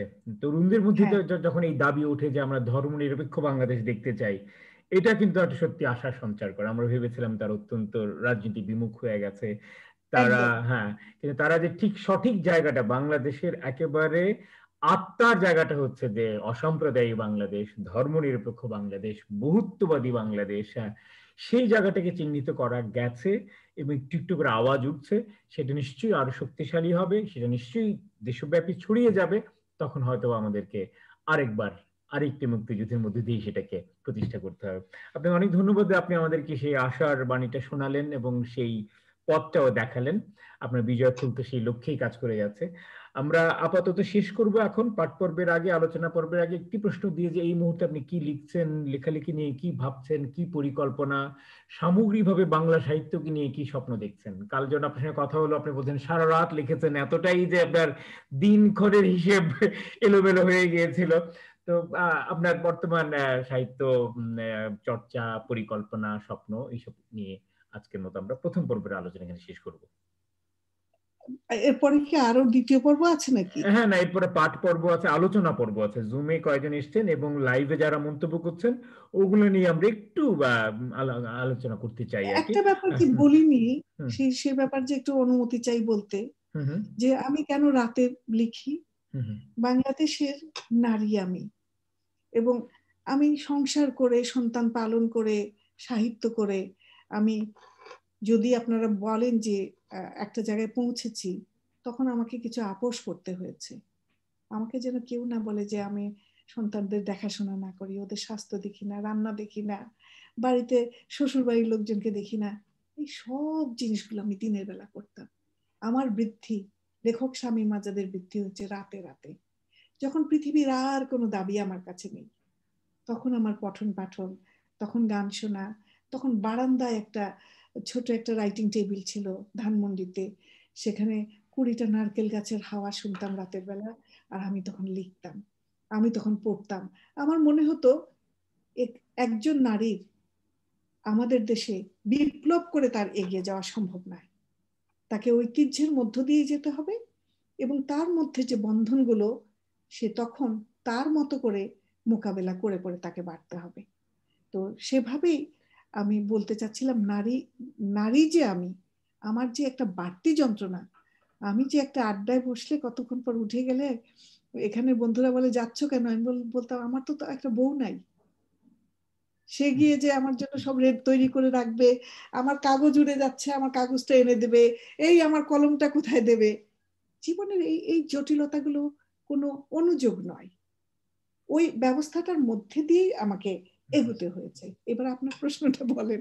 না উনি কি না না কি লিখছেন, কি ভাবছেন, কি পরিকল্পনা, আপনার লেখালেখি নিয়ে আপনার সামনের পরিকল্পনাটা কি আপনার আর কি? সেই জন্য হয় রাতের বেলা লিখি। ওই সময় যে পরিকল্পনা আসলে এখন অনেকটা গোছানো হয়ে গেছে। আমি মনে করি যে বেগম রোকেয়া যেরকম বলেছিলেন সুগৃহিণী, লেখার ব্যাপারেও আসলে সুগৃহিণী হতে হয়। ছেলে এবং মেয়ে যেই হন না কেন, তার একটা মানে তাৎক্ষণিক আমি কি লিখবো, 3 মাসের মধ্যে আমি কি করব, এটা নিয়ে তো 5 বছর কি রবীন্দ্রনাথের করব। কথাই আছে, উনি বলেছিলেন সুগৃহিণীপনা, ভাষার গৃহিণীপনা দরকার সাহিত্য চর্চার জন্য। এটা রবীন্দ্রনাথেরই ভাষ্য আর কি। তো মানে হ্যাঁ, এলোমেলো ভাবে আমি কবি হতে পারি, কিন্তু আমি গোছালো কবি হলে কিন্তু এই যে আমার যে একটা অধ্যবসায়, এই অধ্যবসায় আমাকে নিয়ে যাবে। আমি তো মানে বাংলাদেশ থেকে আসা একটি মানুষ, আমি যে কিভাবে আমার পশ্চাৎ ক্ষয় করে করে ঘষ্টাতে ঘষ্টাতে আমি দেখিনি। কারণ আমি জীবনে কোনো আমার 70 বছর বয়স হয়ে যাবে শিগগিরই, আমি কোনো শূন্যস্থান রাখিনি। আমি আমার আনন্দেই সেগুলিতে বুনেছি। এবং আমি অনুবাদ করতে চাই, যদি কখনো সুযোগ পাই আবার নাটক লিখতে চাই বিলেতের জন্য।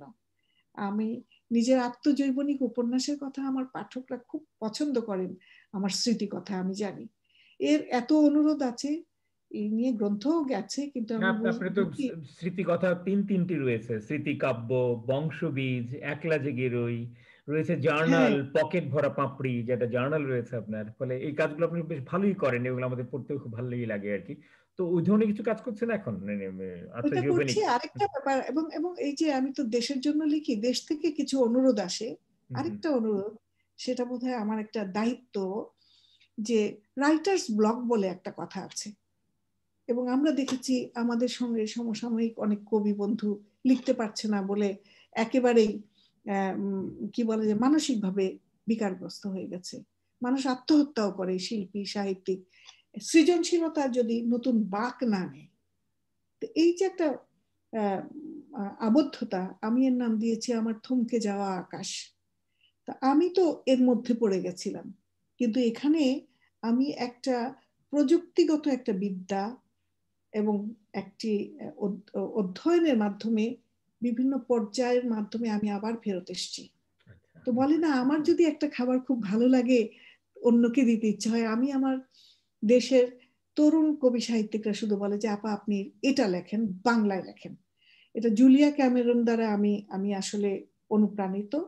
এবং এই কোর্সটা কোর্স নাম, কিন্তু আসলে কিছু না, একটা 12 সপ্তাহ ধরে আপনি কি কি করবেন লেখার শুশ্রূষার জন্য। আপনার আপনার মাথার শুশ্রূষা হবে, আপনার স্মৃতির শুশ্রূষা হবে, আপনার যে চ্যালেঞ্জেস গুলো আছে ওগুলি হয়তো আপনি জানেনই না। আপনার যে সুন্দর করে একটা জিনিস তোলার আছে, আপনি ওটা বাদ দিয়ে হয়তো আরেকটা জিনিসের পেছনে আপনি ঘুরছেন, আমি ওর মতো হব না কেন। আপনি দেখবেন যে ভালো লেখক হলেই ভালো লেখার শিক্ষক হয় না, এবং ব্যর্থ লেখকরা গিয়ে অনেক সময় শিক্ষক হন। ব্যর্থ নাট্যকার দেখা যায় সেট ডিজাইনার হয়ে যান। এইসব কিছু ব্যাপার আছে। তো আমার এই নিয়ে আমার আগামী গ্রন্থটা থমকে যাওয়া আকাশটা, আমি মনে করি যে এটা আমার বাংলাদেশের প্রতি একটা দায়বদ্ধতা আমার আছে। বাহ, আমরা সেই গ্রন্থটির অপেক্ষায় থাকলাম। তো আমাদের জুমের প্ল্যাটফর্মে আজকে মাত্র 2 জন প্রবেশ করেছেন, তার মধ্যে একজন আপনারই সহনাগরিক, বিলেতেরই বাসিন্দা, চন্দন শফিকুল কবির। তিনি একজন শিল্পী, তিনি একজন দৃশ্যশিল্পী এবং মূলত কাজ করেন তন্তু, বয়ন ইত্যাদি নিয়ে। আর আছেন সালাউদ্দিন আহমেদ, আমার বন্ধু, স্থানীয় ব্যাংকার, অবসর নিয়েছেন কিন্তু পড়াশোনা করেন এবং বাংলা সাহিত্য সংস্কৃতির প্রতি তাদের বিপুল অনুরাগ রয়েছে।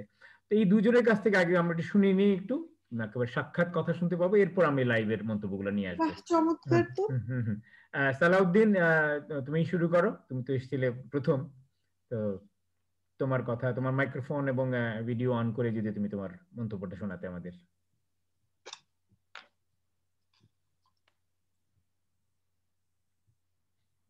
হ্যালো সালাউদ্দিন, তুমি আছো তো? জি জি, হ্যাঁ হ্যাঁ, ওকে। একটু দুঃখিত, আটকেছিলাম। একটু আটকে গেছিলাম, মানে আমার মানে আমি রীতিমতো ওভারওয়েলমড ইয়েকে মানে শামীম আপাকে বহুদিন পর দেখা হলো, যদি উনি দেশে আসেন যান, কিন্তু আমি অপেক্ষায় ছিলাম যে আজকে অন্তত কথা বলার সুযোগ হলে তো সেটা আরো মানে চমৎকার। তাই হলো। আমার কাছে কয়েকটা কথা ওনার অদ্ভুত লেগেছে। একটা সময় উনি বলেছেন, আপা বলেছেন যে যুদ্ধ ওনাকে কবি করেছে। এটা এত সহজ সত্য, এবং আমার তখন মনে হচ্ছিল যে যুদ্ধ তো সবাইকে মানুষ করে দেবারও কথা। তো ওনাকে কবি করার ব্যাপারে সফল হয়েছে যুদ্ধ, অন্যদের মানুষ করবার ব্যাপারে কতটুকু সফল হয়েছে, এই সে প্রশ্নটা আবারও জাগলো মনে ওনার কথা শুনে।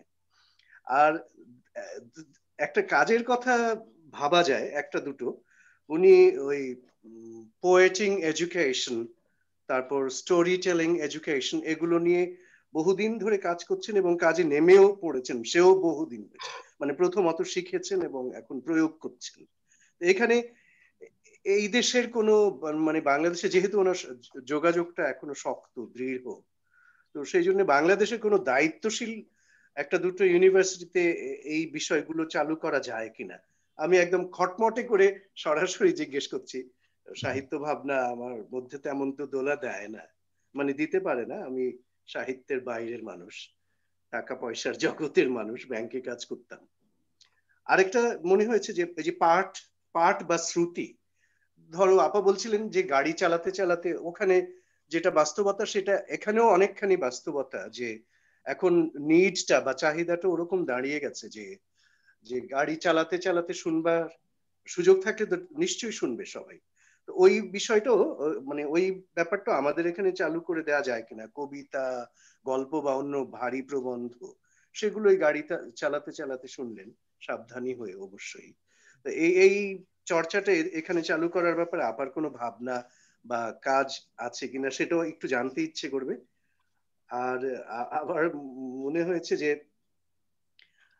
ঠিক আছে, যুদ্ধ আপাকে কবি করেছে, অন্যদের হয়তো কাউকে কাউকে মানুষ করেছে, কিন্তু এই বিষয়টা নিয়ে এখানে যেমন বিজয় ফুল, আমি ওটা অবশ্য জবাব হিসেবে ধরে নিচ্ছি, আপার এই বিজয় ফুলটাও একটা বিষয়। এটাকে আরো ছড়িয়ে দেওয়া, আরো কার্যকর ভাবে মানুষকে আরো সচেতন করা, মানে মানুষের ভাবনাগুলোকে স্পষ্ট করা, এগুলো মানে আপা আসলে জবাব দিয়েই দিয়েছেন। আমি এখন শুধু একটা একটা করে তালিকা ধরে ধরে ধন্যবাদই আসলে জানাচ্ছি ইনডিরেক্টলি।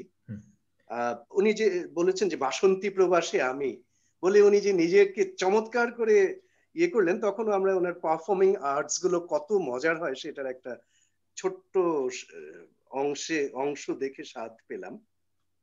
আর এই যে মুক্তিযোদ্ধারা পাটকাঠি ধরে নিয়ে শ্বাস নিতেন, এই যে এগুলো তথ্য হিসেবে, সত্য হিসেবে, গল্প হিসেবে, কাহিনী হিসেবে আসতে শুরু করলে বোধহয় মানুষ ওই ইয়ে থেকে এত সরে যেত না। আপা যে বিচ্যুতিগুলো, বিভ্রান্তিগুলোর কথা বলছেন সেগুলো আরো কম হতো, ছোট্ট ছোট্ট ঘটনাগুলো বড় করে তুলে ধরা যায়।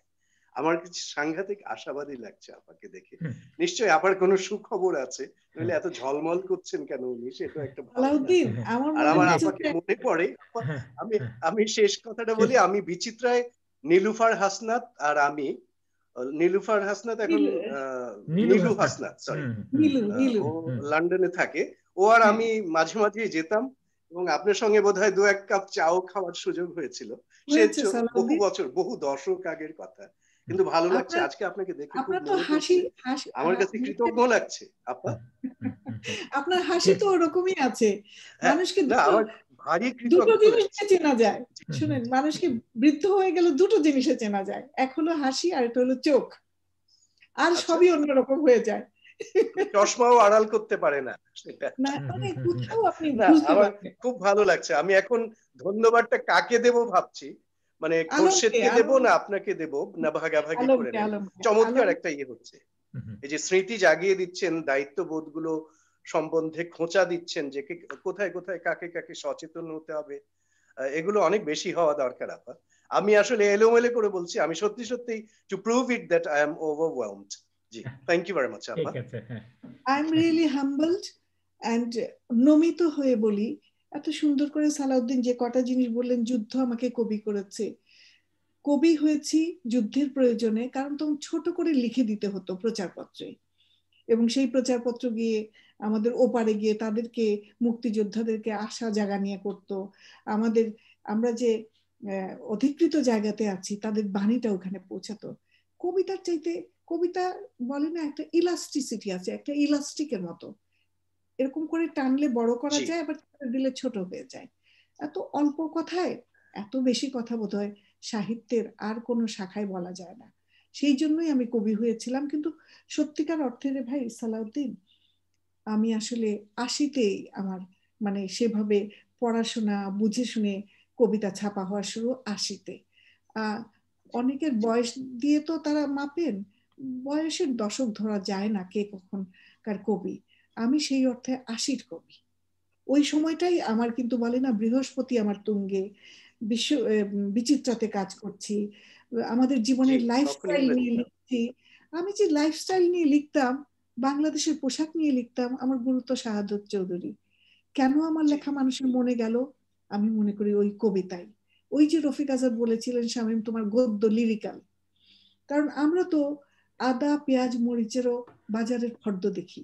এই বাজারের ফর্দটাকেই যদি আমরা অন্যভাবে বলি, গল্প করে বলি, তখন লোকে শোনে।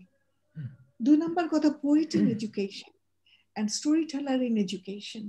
এটাও হচ্ছে পোয়েট্রি এবং স্টোরি টেলিং, এগুলো টুলস, এটা যন্ত্রপাতি। এই যন্ত্রগুলোর মাধ্যমে দেখা যায় অনেক কঠিন জিনিসকে সহজিয়া করে বলা যায়।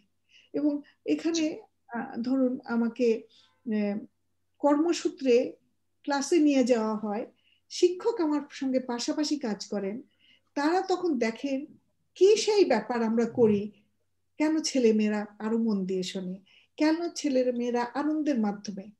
আমিও তো শিক্ষক, আমি নিজেও বুঝি যে কিছুদিন পর পর প্রকরণ, প্রক্রিয়া, এগুলোর মধ্যে একটু রং দিতে হয়, ব্রাশটা একটু ধুতে হয়, এবং সেগুলোকে আবার রোদে শুকাতে হয়। তো এরা এখানে শিক্ষকদের সঙ্গে আমাদেরকে কাজ করতে নিয়ে যান, ইন্টারন্যাশনাল পোয়েট্রি ডেতে নিয়ে যান। ওইভাবেই ওদের তখন মনে হয় তারাও কিন্তু এগুলো জানেন।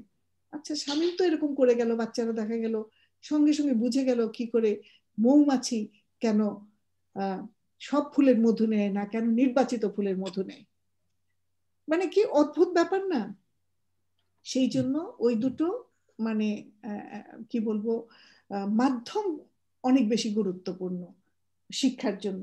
আপনি বলছিলেন শ্রুতির কথা, গাড়ি চালাতে চালাতে রেডিও শুনি, এবং বিশ্বে দেখা গেছে বড় বড় যারা তারকা হয়েছেন তারা কিন্তু বেতারের মাধ্যমে করেছেন। আমারও কিন্তু যুদ্ধের সময় আমরা স্বাধীন বাংলা বেতার কেন্দ্র শুনেছি, আর যুদ্ধের পর পর আমরা যারা মুক্তিযুদ্ধে বন্ধুদের পাশাপাশি কাজ করেছি, আমি ঢাকার শাহবাগ রেডিও বাংলাদেশি বেতারে আগে করতাম অনুষ্ঠান, তখন আমরা স্বেচ্ছাসেবক হিসেবে কাজ করলাম, আমরা হাসপাতালে কাজ করলাম আর বাংলাদেশ বেতারে কাজ করলাম।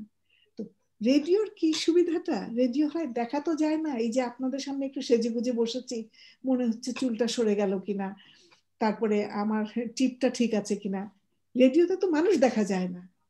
কাজেই আপনি একটা জায়গায় আপনি মনোনিবেশ করতে পারেন, সেটা আপনার কণ্ঠ, আপনার বাচন এবং আপনার বিষয়বস্তু। সবচেয়ে সুন্দর জায়গা রেডিওতে তৈরি করা। এবং আমি মনে করি এখনো গ্রাম গ্রামান্তরে রেডিও সবচেয়ে বেশি ক্ষমতা সম্পন্ন। আমরা টিভি বাদ দিয়ে যদি আমাদের রাষ্ট্রতন্ত্র এবং রাষ্ট্রীয় যন্ত্র এবং যারা ব্যক্তিগত উদ্যোগে এত শত শত টিভি না করে রেডিও করতেন, অনেক ধন্যবাদ। হ্যাঁ, না একটু ভালোই পরামর্শ, একটু একটু করে শুরু হয়েছে, বলছে এখন কমিউনিটি রেডিও বলছে, কিছু কিছু জায়গায় হচ্ছেও, আমি দেখেছি ভালোই কাজ করছে তারা, আর খুব কাজের, এবং সেগুলো আরো ছড়িয়ে যাওয়া উচিত আসলে। আচ্ছা, আমাদের জুমে আমি বলেছিলাম চন্দন আছেন, আমাদের বন্ধু চন্দন, শিল্পী বন্ধু, তুমি কি কিছু বলবে? আমার কিছু বলার আছে এগুলো?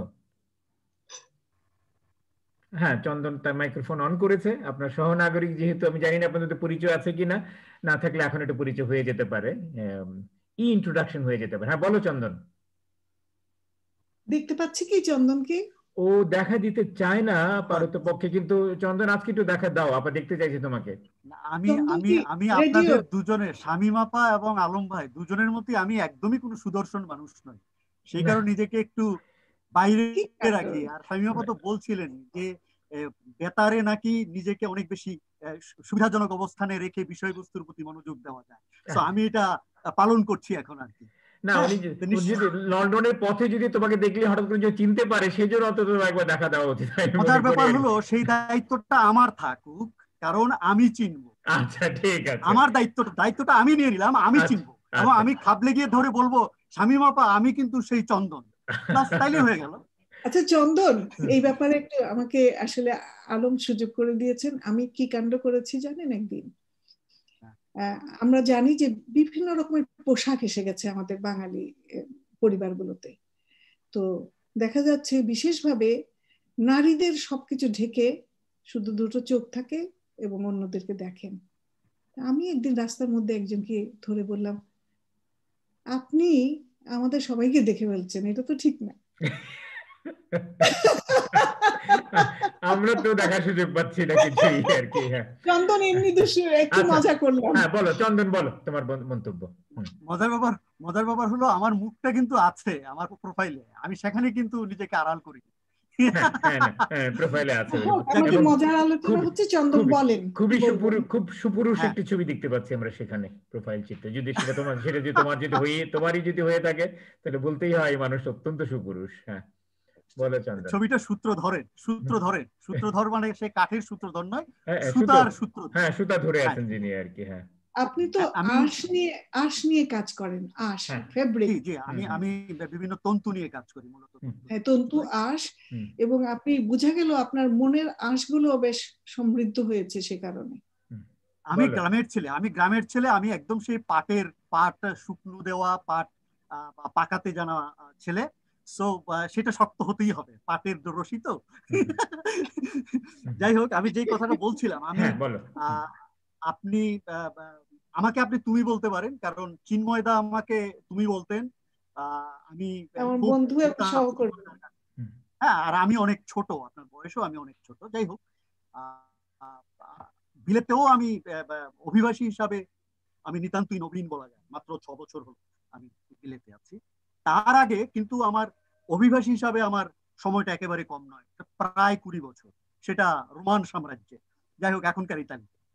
তো যেটা বলছিলাম যে এই যে বিলেতে আপনি দীর্ঘ সময় ধরে লন্ডনে আছেন, সেখানে বাংলা ভাষীদের বিভিন্ন ভাষা চর্চা বা সাহিত্য চর্চার যে প্রজন্মান্তরে যে একটা বাহিত হওয়ার কথা, বা যেটা আপনি শুরুতে যেরকম করে চিন্তা করেছিলেন, আজকের সময়ে দাঁড়িয়ে আপনি সেটাকে ঠিক কোন জায়গায় আপনি দেখতে পান? সেটা কি আপনার সেই প্রত্যাশা অনুযায়ী সেটা হয়েছে যে আজকের প্রজন্ম তারাও সেই বাংলা ভাষার চর্চা বা সিনিয়র হিসাবে আপনারা সেটাকে কিভাবে বাহিত করতে পেরেছেন? আর যদি বাহিত করা না যায় তাহলে আসলে কারণটা কি?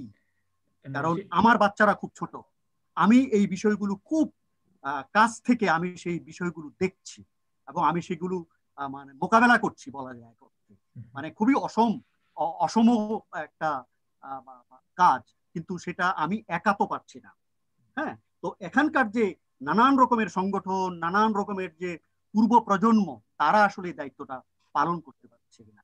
আরেকটি খুব সাম্প্রতিক বিষয়, সেটা হলো যে লন্ডনে গত কয়েক বছর যাবৎ বইমেলা, আমি অন্তত 2 বার সেই বইমেলাতে গিয়েছি। আমার খুব মনে হয় যে এই যে বইমেলার নামে এত কিছু হচ্ছে, সেখানে বাংলাদেশের মন্ত্রণালয় থেকে টাকা আসছে, এখানকার এমবেসি গুলো সেখানে যুক্ত। কিন্তু মজার ব্যাপার হলো, আমি সেখানে গিয়ে যে জিনিসটা দেখেছি যে এই বিলাতের মধ্যে অন্তত বিভিন্ন জায়গাতে যারা একেবারে বাংলাদেশের প্রথাগত অর্থে যেই সমস্ত সংবাদ মাধ্যম এবং প্রকাশনা সেখানে যুক্ত, তাদেরকেও কিন্তু এখানে কিন্তু এই যারা এখানকার বইমেলার পরিচালক বলি বা যারা উদ্যোক্তা, তারা বোধহয় তাদের নামও জানে না। অর্থাৎ এই বিলেতে কারা কারা সাহিত্য চর্চার সাথে যুক্ত, তাদের কোনো পরিসংখ্যানও তাদের কাছে নাই, তাদেরকে একবার ডাকেও না। তো সরকার এখানে যে এই প্রণোদনাগুলো দিচ্ছে, সেই ব্যাপারে আপনার কি অবস্থা? মানে আসলে আমরা কি করতে পারি ঠিক আছে, আমরা এখানে বসে সাহিত্য চর্চা করি, ডায়াসপোরাই হোক আর মূলধারাই হোক, হোয়াট এভার ইট ইজ, আমাদের কি করা উচিত? আমার আপনার সাথে তো আমার কোনো সংযোগ নেই, এই সংযোগটা কে করিয়ে দেবে? জেসমিনের সাথে আপনার সংযোগ আছে, আমার সংযোগ আছে, আরেকজনের সাথে সংযোগটা নেই, তাহলে এই সংযোগগুলো কেমনে হবে? নীলুবাইয়ের সাথে সংযোগটা কেমনে হয়? ঠিক আছে, ঠিক আছে চন্দন আর স্বামী আপা, আপনি বলুন, তবে একটু সংক্ষেপে, কারণ আমাদের সময় প্রায় শেষ হয়ে গেছে। আমি তো চন্দনের প্রশ্নের সঙ্গে সঙ্গে খালি হাসছিলাম বসে বসে। চন্দন, আমিও তো এগুলি জিজ্ঞেস করতে চাই।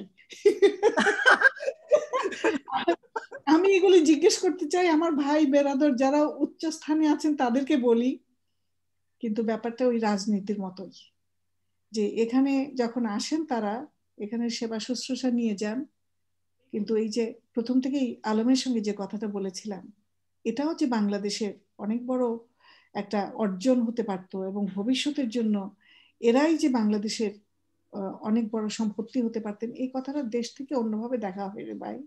এরা আসেন এখানে এসে ওই ফিতা কেটে করে গেলেন উৎসব। আমি এটার অ্যানালজিটা বলি, আমি বলি কি যে বিউটি পার্লার থেকে একজন বার হয়ে আসলে দেখবেন যে অনেক সুন্দর লাগছে, কিন্তু সত্যিকার অর্থে তার ত্বকের পরিচর্যা, তার নখের পরিচর্যা, তার পুষ্টি, এগুলো না হলে সৌন্দর্যটা হবে না। আমাদের সাহিত্যের ক্ষেত্রে এই ম্যানিকিউর পেডিকিউর দিয়ে এই অনুষ্ঠানগুলো চলছে, দেখতে অসম্ভব রূপবতী। আমি এর আরেকটা নাম দিয়েছি চন্দন, এটা হচ্ছে আমাদের জাতি, নিজেরই আত্মসমালোচনা করি, আমরা হলাম অনুষ্ঠান ভিত্তিক একটা জাতি হয়ে গেছি। আমাদের প্রকাশ হচ্ছে গিয়ে একটা বড় অনুষ্ঠান, জাতীয় পতাকা 40,000 মানুষ এসে আঠা লাগিয়ে দিল, তাহলে বিশাল করে আমরা গিনিস বুকে চলে যাব। তার বদলে 12 মাস ধরে জাতীয় পতাকার রং রূপ, জাতীয় সঙ্গীত, ভাষা, ছবি আঁকা, বিতর্ক করতে করতে করতে করতে একদম শেষে ডিসেম্বর মাসে হোক তার চর্চা এবং তা জানা হোক, তবেই তো উপলব্ধির ব্যাপারটা আসবে। তো এখন আমরা বাইরেই বলি ভেতরেই বলি, এই জনগোষ্ঠী আমরা এতেই অভ্যস্ত হয়ে আছি। কিছু পত্রিকায় নাম যাবে এবং মনে হবে একটা বইমেলা করেছি, দেশ থেকে যার যেখানে যোগাযোগ আছে তাকে আনবো। ভাইরে, আমিও তো এর মধ্যে একজন নিগৃহীত। এখন আমি মনে করতাম, আমি সবাইকে বলি যে আমার নিজের জায়গা নয়, আমাকে খালি সংযোগগুলো বিধান করার জন্য, কারণ আমি জানি দেশ থেকে কাদেরকে আমাদের কাজে লাগবে, ওইটা অন্তত আমি দাবি করতে পারি। এবং এখানেও যেহেতু আমি এই এই অঞ্চলে ঘোরাফেরা করি, এখান থেকেও তাদেরকে আনতে চাই। একটা বইমেলা করলাম, বিদেশেই হলো, বিদেশের সাংবাদিক সাহিত্যিক তারা এসে যদি না জানলেন, আমার কি লাভ এটা করে? অনেক ধন্যবাদ। আমরা শেষ করব, তবে আমি ওই লাইভে যারা যারা দেখেছেন কিছু মন্তব্য করেছেন, দুই একটি মন্তব্য আমি আপনার সামনে তুলে ধরবো। রুহু রোহেল তিনি বেশ কিছু মন্তব্য করেছেন, আপনাকে শ্রদ্ধা অভিনন্দন জানিয়েছেন। শুক্লা ইফতেখার কবি, তাকেও হয়তো আপনি দেখেছিলেন বিস্তারে। কবি শামীম আজাদকে আন্তরিক অভিনন্দন জানাই। দিলওয়ার হাসান লেখক অনুবাদক, আপনি তাকে চেনেন, তিনি বলেছেন, আপনি বললেন সম্পাদকরা লেখক সৃষ্টি করেন, সিকান্দার আবু জাফর, আহসান হাবিব বা আবুল হাসনাতের মতো জহুরি সম্পাদক এখন আর নেই। এখন যারা আছেন তারা সম্পাদক নন ঠিক, লেখা সংগ্রহকারী মাত্র। তাহলে লেখক তৈরি হবে কি করে? তিনি একটা কঠিন প্রশ্ন ছুড়ে দিয়েছেন আপনার কাছে। ফারহান আনন্দময়ী, তার কথাও নিশ্চয়ই আপনার মনে আছে, সেই বিজয় ফুলের সে একজন আপনার শুভেচ্ছা দূতই বলা যেতে পারে। হ্যাঁ আপা, শুভ সন্ধ্যা, শুনছি আপনার কথাগুলো যেন গল্প, বিজয় ফুল ছড়িয়ে পড়ুক সবখানে। শাহরিয়ার আদনান শান্তনু লিখেছেন, দেশি প্রবাসী লেখক বিভাজন বড়ই দুঃখজনক, সবাই তো বাংলাভাষী লেখক, এটা আশা করি সংশ্লিষ্ট মহল ভেবে দেখবেন। মুজিব রহমান, তিনি একজন ইংরেজি অধ্যাপক, নিজেও লেখালেখি করেন, অনুবাদ করেন, লিখতেন, সমৃদ্ধ হচ্ছি, কবিকে অভিবাদন অভিনন্দন, এই অনবদ্য সংযোগ সংস্থাপনের সূত্রধর আলম খোরশেদ ভাইকে সকৃতজ্ঞ অভিবাদন ও অভিনন্দন। ফরিদুজ্জামান লিখেছেন, শুভকামনা জানাই। শাহরিয়ার পারভেজ শুভযোগ। সৈয়দ সুমন, খুব ভালো বলছেন আপা। সুদীপ দেওয়ানজি, নতুন দৃষ্টিকোণ থেকে ভিন্ন ধরনের সাহিত্য আলোচনা, খুব ভালো লাগছে। হারুন রশিদ, শুভকামনা জানাই। সাকিব আলী, আন্তরিক অভিনন্দন। মেহরুব রহমান, অসাধারণ আলাপচারিতা, মুগ্ধ শ্রোতা, অনেক সমৃদ্ধ হয়েছি। রুবি কবির, মন দিয়ে দেখছি, মগ্ন হয়ে শুনছি, চমৎকার আলোচনা। বিপুল কৃষ্ণ দাস, ধন্যবাদ, বেশ ভালো লাগলো অনুষ্ঠানটি। রীতানা, খুব ভালো বলছেন, অসীম কৃতজ্ঞতা। এটি ইংরেজিতেও একটা বড় মন্তব্য এসেছে। মোহাম্মদ জাহিনুল ইসলাম লিখেছেন, সালাম madam, good to hear you. Third para of preamble Bangladesh constitution further pledging that it shall be a fundamental aim of the state to realize through the democratic process a socialist society free from exploitation, a society in which the rule of law, fundamental human rights and freedom, equality and justice, political, economic and social will be secured for all citizens. আমাদের আরেক জায়গায় লাইভটা আমি share করেছিলাম বিস্তার literary circle, ওখানে Canada থেকে রঞ্জনা ব্যানার্জি, যিনি লেখালেখি করেন, হয়তো চেনেন তাকে আপনি, তিনি একটি মন্তব্য করেছেন যেটা আমার খুব ভালো লাগলো। তিনি বলছেন যে পুরস্কারের সঙ্গে দায়বদ্ধতার সম্পর্কটি যে আপনি জুড়ে দিয়েছেন, এটি আমার কাছে খুবই ভালো লেগেছে এবং এটা আমারও মনে হয় এই জিনিসটি চর্চা আমাদের দেশে শুরু হতে পারে। যাই হোক, আপনি সবগুলো মন্তব্যের প্রেক্ষিতে আপনার ছোট্ট একটা অনুভূতি বা প্রতিক্রিয়া ব্যক্ত করে আপনার পাঠে চলে যান। হ্যাঁ, প্রথম কথাটা হলো যে সম্পাদকের ব্যাপারে যেটা বলেছেন, আমি নিজে কদিন আগে লিখেছি শাহাদত চৌধুরীকে নিয়ে। আমি তাকে বলেছি সাগরময় ঘোষের দেশের কথা, সুনীল, শক্তি, শীর্ষেন্দু এরা কিভাবে লেখক হয়েছেন। আমাদের শাহাদত ভাইয়ের কারণে আমরা কতজন তৈরি হয়েছি। এখন ব্যাপার হলো যে সম্পাদক যিনি হবেন, আমার মনে হয় আজকের আমাদের আলোচনা যারা শুনবেন, মালিক কারা পত্রিকার? আলো মালিক কারা? মালিক তো বেনিয়ারা। এখন এখানে শিল্প সাহিত্য যদি একজন বেনিয়ার হাতে পড়ে তাহলে কি করে হবে? আপনার তো দেখেন অত বিত্ত নাই, আপনি তো বিস্তার চালাতেও পারলেন না এখন এই বিপাকে পড়ে। আপনার যদি আজকে প্রচুর অর্থ থাকতো, আপনার বিত্ত নাই, আপনার চিত্ত আছে, আর যাদের চিত্ত আছে, বিত্ত আছে, তাদের চিত্ত নাই। এই দুটোর সংযোগটা সাধন কি করে হবে? ওই গোড়ার কথা, ওরকম মানুষ তৈরি করতে হবে। শিল্প সাহিত্য সংস্কৃতি বড় বড় প্ল্যাটফর্মের ব্যাপার না। ছোট ছোট ছোট চায়ের দোকানে, ছোট জায়গায় কফির দোকানে, ছোট লাইব্রেরির দোকানে ৩-৪টা বই নিয়ে ঘরের মধ্যে গল্প করা, ৪-৫টা গল্প নিয়ে দাদির সঙ্গে বসা, ৬-৭টা সিঙ্গারা নিয়ে একটা নতুন বই এসছে খবরটা দেয়া, একেবারেই ওখান থেকে উঠে আসতে হবে। দ্বিতীয় কথাতে যাই, সেটা হচ্ছে যে পলিটিক্যাল যে অবস্থা। আমি একটা কথাই বলেছি যে এখনকার যে অবস্থা হয়ে গেছে, যে ন্যায্যতা, একটাই শব্দ বলি, ধর্মে ন্যায্যতা নাই, গণতন্ত্রে ন্যায্যতা নাই, তারপরে কি বলবো, ধর্ম নিরপেক্ষতায় ন্যায্যতা নাই। এখন আমাদের যেটা ছিল বহুত্ববাদিতা, সেই জায়গায় হয়ে গেছে শীর্ষবাদিতা। মানে কখনোই আমরা দাবি করে বলতে পারি না আমার মা সর্বশ্রেষ্ঠ সুন্দরী, যার যার মার কাছে তার মা সুন্দর। ঠিক ধর্মের ব্যাপারটিও তাই। এটিও আমি যেরকম করে একটু ধারণা বলেছেন রঞ্জনা, আমি মনে করি যে এই দায়বদ্ধ তাদেরকে করে দিতে হবে। পুরস্কার এখন থেকে জাতীয় পুরস্কার দিলেই তাকে বলতে হবে আপনি উদার মনা অনেক ইমাম আছেন, আপনি স্থানীয় মাদ্রাসাতে যাবেন, গল্প করবেন। খালি রাষ্ট্রের উপরে সব দায়িত্ব দিলে তো হবে না। রাষ্ট্র থেকে তো আমি কত কিছু পেয়েছি। আমি তো বাংলাদেশ থেকে, একটা দরিদ্র দেশ আমাকে তৈরি করে বিদেশে পাঠিয়েছে, আমি মরিয়া হয়ে গেছি আমার দেশের কথা। ছোট কাজ হলে গিয়ে দাঁড়িয়ে একটু যদি আমি দাঁড়ালে একটু বাংলাদেশের কথা বলে কোনায় দাঁড়িয়ে থাকি। তো এই যে বোধটি আসলে শিশুকাল থেকে মাথার মধ্যে দিতে হয়। আমরা পাকিস্তান আমলে জন্মগ্রহণ করেছি, আমরা বুঝেছি যে ওই স্বাধীনতাটা আমরা পাইনি বলে আমরা যুদ্ধ করেছি। এখন পেয়ে যাবার পরে টেবিলে 10টা পদের আছে, আপনি কেন ভাই 10 পদের খাবার খাবেন? আপনি আপনার শরীরের উপযোগী যা হবে সেই প্লেটটা বেছে নিন, ওটাই শুধু খান। আপনি এই 10টা নিতে হবে না আপনার সামনে আসলো বলে। অনলাইনে অনেক সুযোগ সুবিধা চলে এসছে এবং সেখানেও আমি মনে করি যাচাই বাছাই করার দরকার আছে। আমরা একটা পোস্ট দিলে 3 জন এসে আমাদের বিরোধিতা করে আমি দেখি যে আর কিছুই না।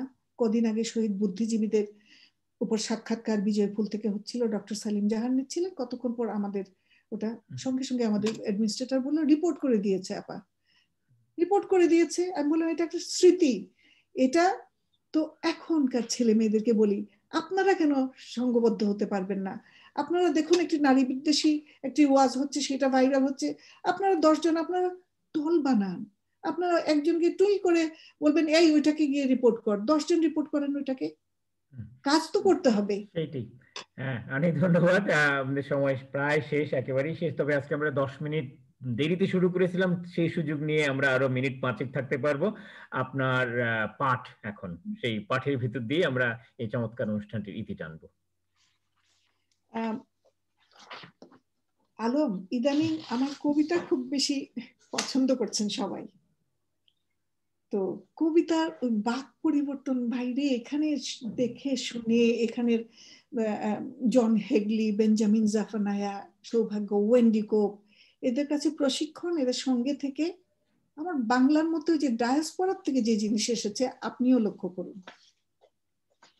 এই কবিতাটার নাম হচ্ছে পালান্তর। এটা বাঙালি পত্রিকায় বার হয়েছে। সম্পাদক ফোন করে বলেছেন যে আপা অনেক ভালো একটা কবিতা। পালান্তর বর্তমান অবস্থার জন্যই, এটা বিজয় দিবসের জন্য কবিতা। ডিসেম্বর এলেই বাতাসের বদলে বুকে হরিণ ঢুকে পড়ে। ডিসেম্বর এলেই বাতাসের বদলে বুকে হরিণ ঢুকে পড়ে, আর আমি শূন্যে উঠে ঊর্ধ্ব থেকে উল্টো হয়ে যাই, শিং ভেঙে নিষ্ফল তরপাই। 50 বছরে অনেক তো ঘুমিয়েছি, আর আমি ঘুমাবো না, মাথার বাহুল্য বিষ হইয়াছে শেষ। তোমরাও বাবুনগরের ভূতের গোসলখানার স্নান বাদ দাও, তোমরাও বাবুনগরের ভূতের গোসলখানার স্নান বাদ দাও। নিজ মাংসে বৈরী না হলেও নিজ নির্বুদ্ধিতায় হবে, হয়েছ তো অনেকেই। সমগ্র সরিয়া গেছে, মরে গেছে, চলে গেছে প্রাণ, থাকে নাই প্রাণ, কেবল জমির জাজিমটুকু আছে, দাঁড়াবার দেশটুকু আছে, ক্রন্দন করিব বলে আছে আসমান। কিন্তু আরেকটি আঁখ হলেই নাব্যতা এসে যাবে, আর দুটো কুটো হলে কেটে যাবে ভাইস। যেমন 5টি দশক আগে আমাদের অন্ত্যেষ্টিক্রিয়ার অবশিষ্ট অঙ্গারটুকু ছিল, আর তা থেকেই অঙ্কুরিত হয়েছিল আগুন। ঘুম চটে গেছে, আর আমি নিদ্রা নেব না যখন তখন, আর আমি বরফের নাও বাইব না। অকাল কুষ্মাণ্ড যত আছো, এইবার তোমাদের পালা। এটা একটা। আরেকটা ছোট, ওইটা করে নেই, তাহলে একটু আমার কবিতার ধরনটা ধরতে পারবেন যে কোন জায়গায়। মানে আমি নিজেও বুঝি না, এগুলি আন্তর সংলাপ, আমার সংলাপ আমার সঙ্গে। আমি তো মনে করি স্বপ্নে আমার ওহি আসে, সালভাদর দালির মতো ঘুম চটে গেলে ব্রাশটা গিয়ে যেখানে পড়ে ওটাই আমি লিখি। কোনো প্রস্তুতি পর্যাপ্ত না কবিতার নাম। আজ আমার অন্তর্মহলে ইঁদুর ঢুকিয়ে ভেতরের কাপড়, পুরনো কাপড় ফুটো করে ফুতুর হবার দিন। আজ চোখ তীর চোখের বাইরের চৌহদ্দিতে তাক করে বিদ্ধ করে পরম করার দিন। আজ মশলা, লবণ, ঝালের তাণ্ডবে ঘুটনির তালে তালে করোনা কীট শনাক্ত করার দিন। আজ এক সংগোপন কম্বিনেশনে ধারণার সবগুলো ধরন পাল্টে ফেলার দিন। কোনো কিছুই তো বাকি রাখিনি আজকের প্রস্তুতির, তবু সব কিছু চলে যাচ্ছে 3 ফুট দূরত্বে। মুখ বন্ধ হয়ে গেল মাস্কে, আর 96 বার হাত ধুলেও লেডি ম্যাকবেথের মতো হাত থেকে রক্তের রঙন কিছুতেই ছাড়াতে পারছি না, কিছুতেই ছাড়াতে পারছি না, কিছুতেই ছাড়াতে পারছি না। বাহ, অসাধারণ, চমৎকার একটি জায়গায়, এবং খুব সমকালীন আমাদের করোনাকে ঘিরে আমাদের যে প্রত্যেকেরই নানাবিধ অভিজ্ঞতা এবং প্রত্যেকেরই নানাবিধ দুঃসহ অবস্থানের ভিতর দিয়ে যাচ্ছি আমরা, ফলে সেটারই জন্য একটা চমৎকার সারাংশ আমরা পেলাম। তো আমরা শেষ করব, শেষ করার আগে ছোট্ট একটি ঘোষণা। আমাদের এই পাণ্ডুলিপি করে আয়োজনের পরের পর্ব আগামী বৃহস্পতিবার 24 তারিখ, এবং আমাদের সেদিনের অতিথি বাংলাদেশেরই একজন খুব দায়বদ্ধ লেখক, গবেষক আফসান চৌধুরী। তো আমরা আপনাদের সবাইকে আমন্ত্রণ জানাচ্ছি সেদিনও আমাদের সঙ্গে যুক্ত হওয়ার জন্য। আর ততদিন আপনারা সবাই ভালো থাকুন, সুন্দর থাকুন, সুস্থ থাকুন। অনেক শুভরাত্রি। ধন্যবাদ। ধন্যবাদ আপনাকে। শুভরাত্রি।